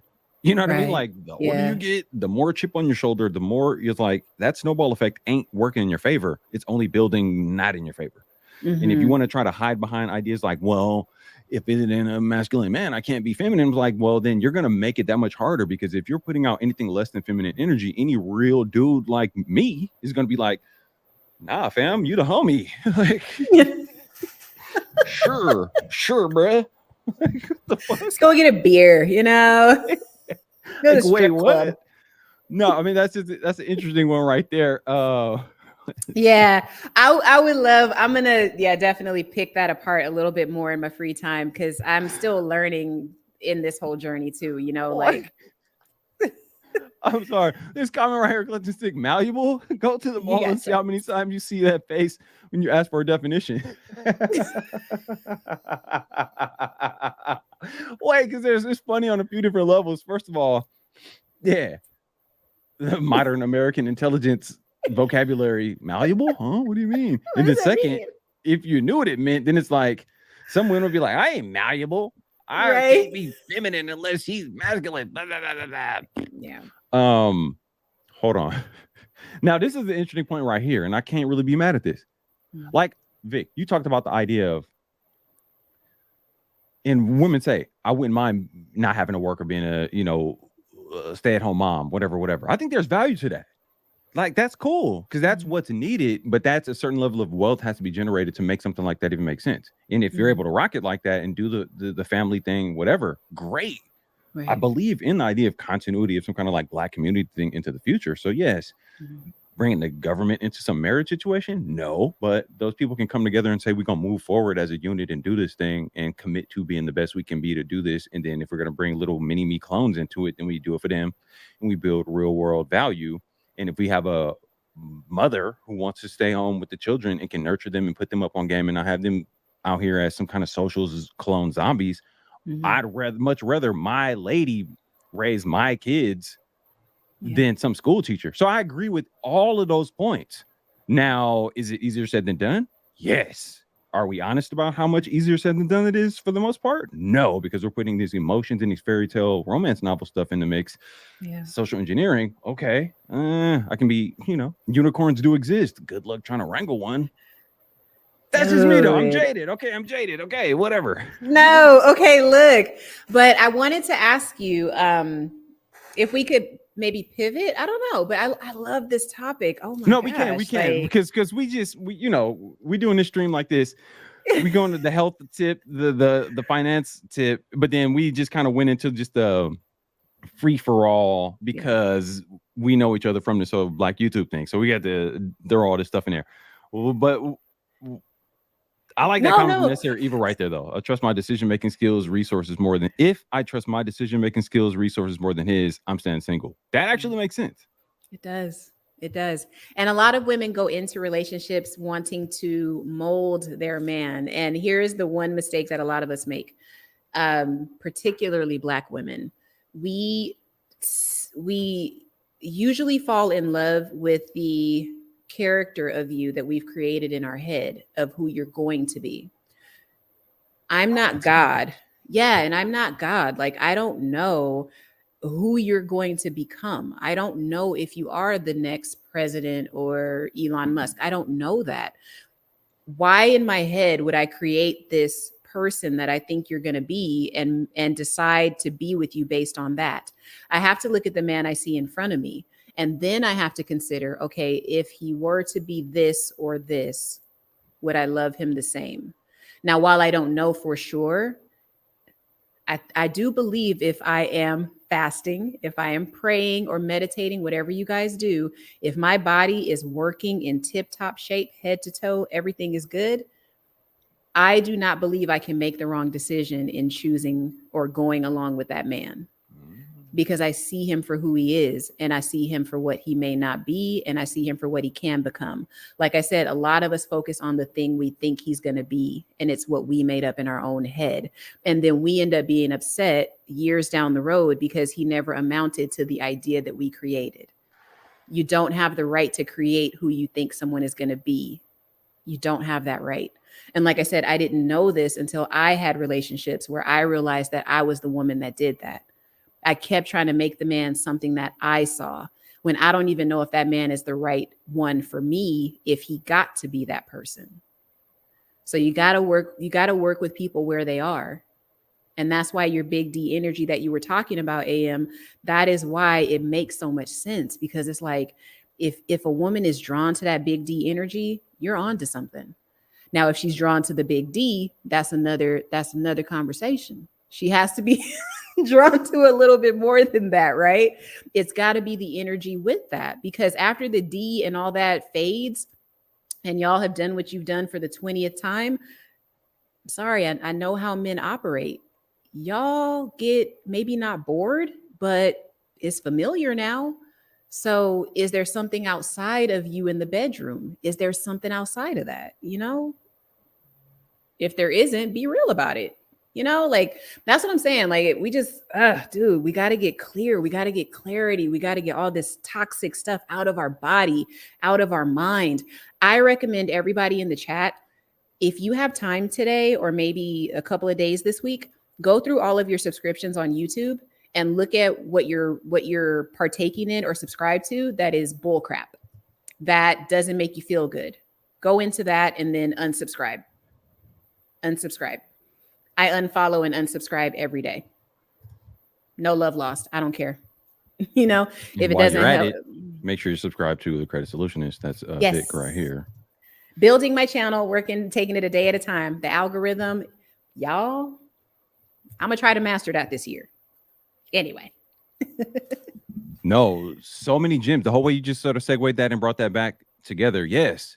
This whole thing, like what I call my lifestyle, free energy lifestyle, just giving it a brand. So many of the things we discussed here is what helped me to build the freedom I have, so to speak, to buffer myself at least from, financial issues and a lot of the foolishness that this world is trying to foist upon us. But people ask me about it, so I built it into a whole package kind of thing, right? So I could show people. It's kind of breaking down like 8 key points of my lifestyle and how I move. And we've talked about all of these things without even looking at this. I know that's been a new thing for you, obviously moving, time and nature, creativity, hobbies. So obviously business, ramping up more on that, tying into creativity as far as YouTube, running up a channel. We just talked about that literally just moments ago. Intentional interactions, how you're interacting with people, solitude, being by yourself. You just move, so you're getting more of that. Obviously nutrient consumption, food, water, breath, fasting. So you're in the middle of that right now. Yes. Proper sleep, rest cycles. I'm not sure how that's working for you, but we can talk about that. Media content. Media and content consumption. You literally just went through the whole idea of like fasting. I tied that into the idea of media fast and really being intentional with your interaction and the content that you consume. All of that movement, resistance training. So I know the time in nature, you've been pairing that with walking more. And then obviously you being like your own business person, businesswoman, autonomy, the freedom, self-governance, and the freedom, the self-governance factor relative to being able to like fast and have that discipline and that delayed gratification. So just in summary, what do you think about these things here? 8 things is kind of like what I'm building on, built to build a whole lot of content around this. What do you think? Good golly.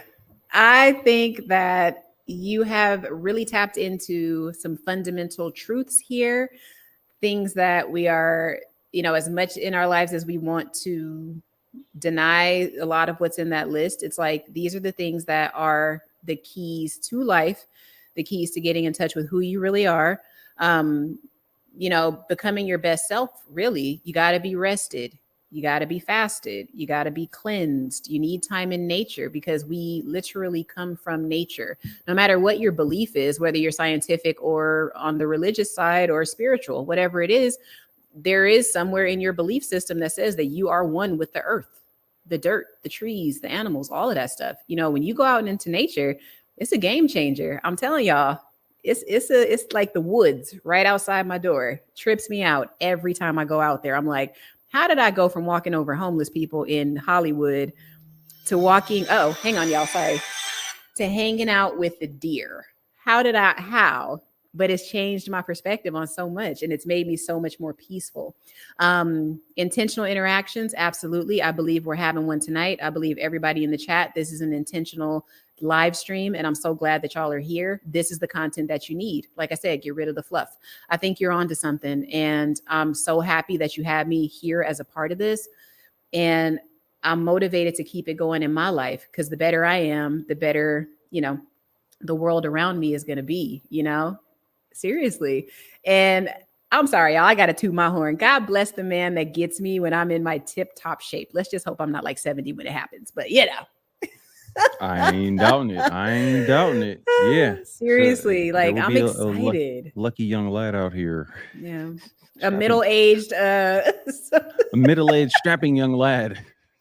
Just hopefully he ain't got a limp or something, because that's a lot to deal with, Yeah, hey, look, I'm trying to, for all the ladies out there, I'm trying to shape up some of these guys and catch them late 20s into their 30s and be like, hey, do some of these things and don't end up being 40, 50 and some decrepit old man, because you don't have to be. You can be, look, I'm up every day. Obviously there's people that are way more athletic than me, but I'm probably in a very low percentage of dudes that are built like myself and have the mentality like myself. So I'm trying to build more guys like that.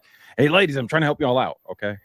Support me, because I'm trying to shape these dudes up and get them on their big D energy and their masculinity and really be out here for something, have a program for them to say, hey, come get my program in the most loving way possible.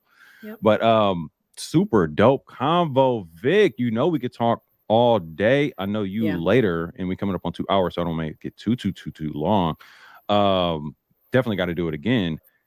Let folks know your services. We're dropping your links. Shout out to Necessary Evil. She was sharing links and whatnot too. Let the folks know how to get in contact with you, everything they need to know about Victoria, the Credit Solutionist. Ooh-wee. All right, y'all. So yes, like AM once said, I am the Credit Solutionist. So if you are really looking to, get your credit journey started, you don't know where to turn, go to the YouTube first. Check me out. See if you like my attitude, my stilo, my swag, whatever you call it, my femininity. But yeah, if you're really looking to start this journey, just know, come to AM for, the health, the chasing your dreams, mindset, all that good stuff. And then, get that together, but also get your finances together. My channel is specifically for people that are getting started, but there are gems in there for everybody in every part of their credit journey. So, just my thing is, as long as you're open, as long as you stay malleable, as I like to say, come through. I do consultations. We're going to start taking clients very, very soon. We basically are, your one-stop shop if you want to, remove negative items from your credit report. If you just want to go through your credit journey or your credit repair journey and you need somebody to literally hold your hand while you do it yourself, I'm here for that too. We got ebooks. We got all that stuff. Links are on the website there or on the channel. And also, I'm going to be coming out with 2 different courses this year. One is for secure credit, and then the other is basically just going to tell you top to bottom how to get your credit fixed, restored, or established. Okay. We may make that into like a 4-week or 6-week course with like live trainings on Saturdays or something, but it's definitely coming down the pike because creativity is on fleek right now. Like, Can I drop the direct website link? Yeah. Definitely. And you guys can go there, check out the services. I will tell you, I am not super cheap, but if you think about it, you really want to invest in yourself. Whatever you pay me is honestly a flash in the pan compared to the assets and the returns that you're going to get once you achieve your credit dreams. Okay. You can make millions off of the little stuff that I'm going to give you for whatever I charge monthly. All right. So keep it in mind. You know, it's all about, you got to have a mindset shift, and that has to start right now. You got to spend money to honestly get where you need to go sometimes. You know, What does the PX stand for? Oh, well, okay. My LLC is actually Premier Excellence. So I just said PX. Gotcha. Okay. I know it's not creative, y'all. I'm sorry. Okay. No, I mean, yeah. But fix my FICO, fixmyficonow.com. Listen, and Right in now. California, they were like, you sure you want to have FICO in your website? Yes, I do. Hurry up and certify my business. Don't play with me. So y'all make sure y'all sub to Vic, Credit Solutionist. She's ramping up more content. I'm about to be on her. Like, look, I mean, not that I have to be, but all of this, the health related stuff, the moving the business stuff forward. So we're, getting into the creativity, the hobbies, all that, just the overall energy. I mean, she's still, how long you plan on keeping this fast going? When you gonna break this? Let me know about how you plan on breaking it. I typically use bone broth. Do you eggs? We gotta talk. We gotta do like a specific sort of consultation on like how I would approach this. Not that you have to do what I do, but put our heads together, come with some ideas. But you're about to go over into another day. Like, what are we talking here? Yeah, I'm definitely gonna take it through to Friday if I can. It almost feels like the diet they put you on when you're going to get gastric bypass, because like they don't let you eat when you're about to get that, which is weird. Like, I'm not doing that, guys, just so you know. I'm not getting any weight loss surgery, but I thought about it like, dang, I saw a friend go through that one year and that's all they did. They just put her on a liquid diet and she was okay. So I figured, dang, if an obese person can do that, like I can do that too. Like, come on, this is mind over matter. But what I was going to do, I was actually going to start with celery juice. And I don't know if that was like if that's okay or what. So I got to look into it some more, But yeah, like celery juice. Yeah. Celery juice. We'll talk about it more, but I don't know. Do you eat meat? I can't remember. I do eat meat. And I am a beef and chicken person. Oh, okay. So then, beef, chicken, bone broth. That's something that's worked well for me. I've done some research on that. A lot of people that talk about fasting stuff way more than myself have suggested that. So bone broth, because it's soothing to the system. It kind of reinvigorates everything as you're kind of warming back up, and it's protein straight away. Your body's going to digest that easier. So it's like one of the best ways to break it, because you're automatically getting good nutrients in and you're literally warming, soothing like your system back up. So it's kind of multiple benefits as a way to break the fast. Celery juice, theoretically, that's a good one. I would probably go bone broth and then celery juice. And then I go for eggs. And then after that, like it's staggered out over a couple of hours. I do what I typically do is bone broth. 2 hours later, I have eggs, and then 2 hours after that, then I just have kind of whatever my normal meals. So I kind of stagger it out as I'm ramping back up. Kind of tricky since you start at 8 p.m. because then it's definitely not a good idea to break the fast late in the day and then eat late in the day and then go to sleep. You see, so there is a system to it. There's a system to it. Okay. I just had to say you'll be better off starting to break it like midday, like noon. So by the time you have your last meal, you see what I'm saying? You don't want to have the first meal in a week, basically at 8, 9, 10 p.m. and then go to sleep. Yeah. Okay. I got That's you. a bad idea. So I would say break it earlier, even maybe 10 a.m. Bone broth, get into some celery juice, do eggs because then it's more protein. And then you're getting the cholesterol is rebuilding as well. And then from there, what you would normally eat, but obviously something super clean, nutrient dense, whether it's, meat, vegetables, whatever, then you're going to be knocked out. You have some great sleep. And I love this. After you eat, go walk, get that time in nature. Saturday morning, you're going to wake up and be like, yes. Then Saturday morning, cardio for breakfast, get a walk in, get like a 3-mile walk in. You saw that hill. I'm at the bottom of the hill. So, and listen, I did get my gym membership last week and it's right up the hill. So I will be walking and oh my God, y'all, they have a weight dungeon. It's about to be on. It's about to be on. Oh my God, y'all. So yeah, and that's why I know I got to break the fast, because I want to do my strength training too, because that's the quickest way to burn fat as far as, the exercise stuff. It's like I have to incorporate the strength training. It is what it is. The consequence is going to be a big booty, and I can't help that. I'm sorry, y'all. I'm not thirst trapping. It's just going to happen. To be you. I know. All you're going to see is a big fro and a big butt.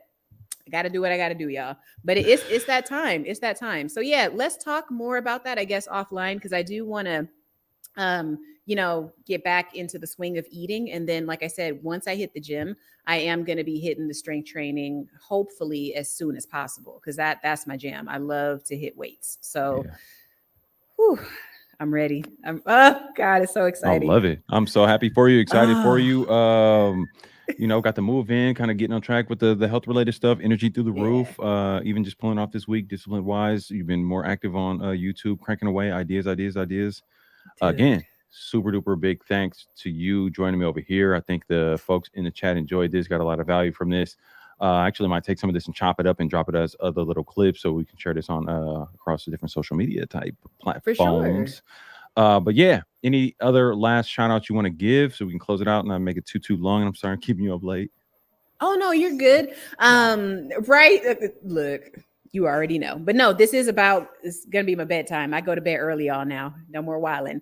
But yeah, just really a shout out to everybody that like stuck around in the chat. This is like a real tribe that AM is building here, and I'm so happy to be a part of it. And whatever I can contribute, I want to continue to. And I want to hear everything y'all have to say and your input. And this is what it is. You want to be with receptive people that want to be better, and like, we're just so open to information. We are not committed to disagree.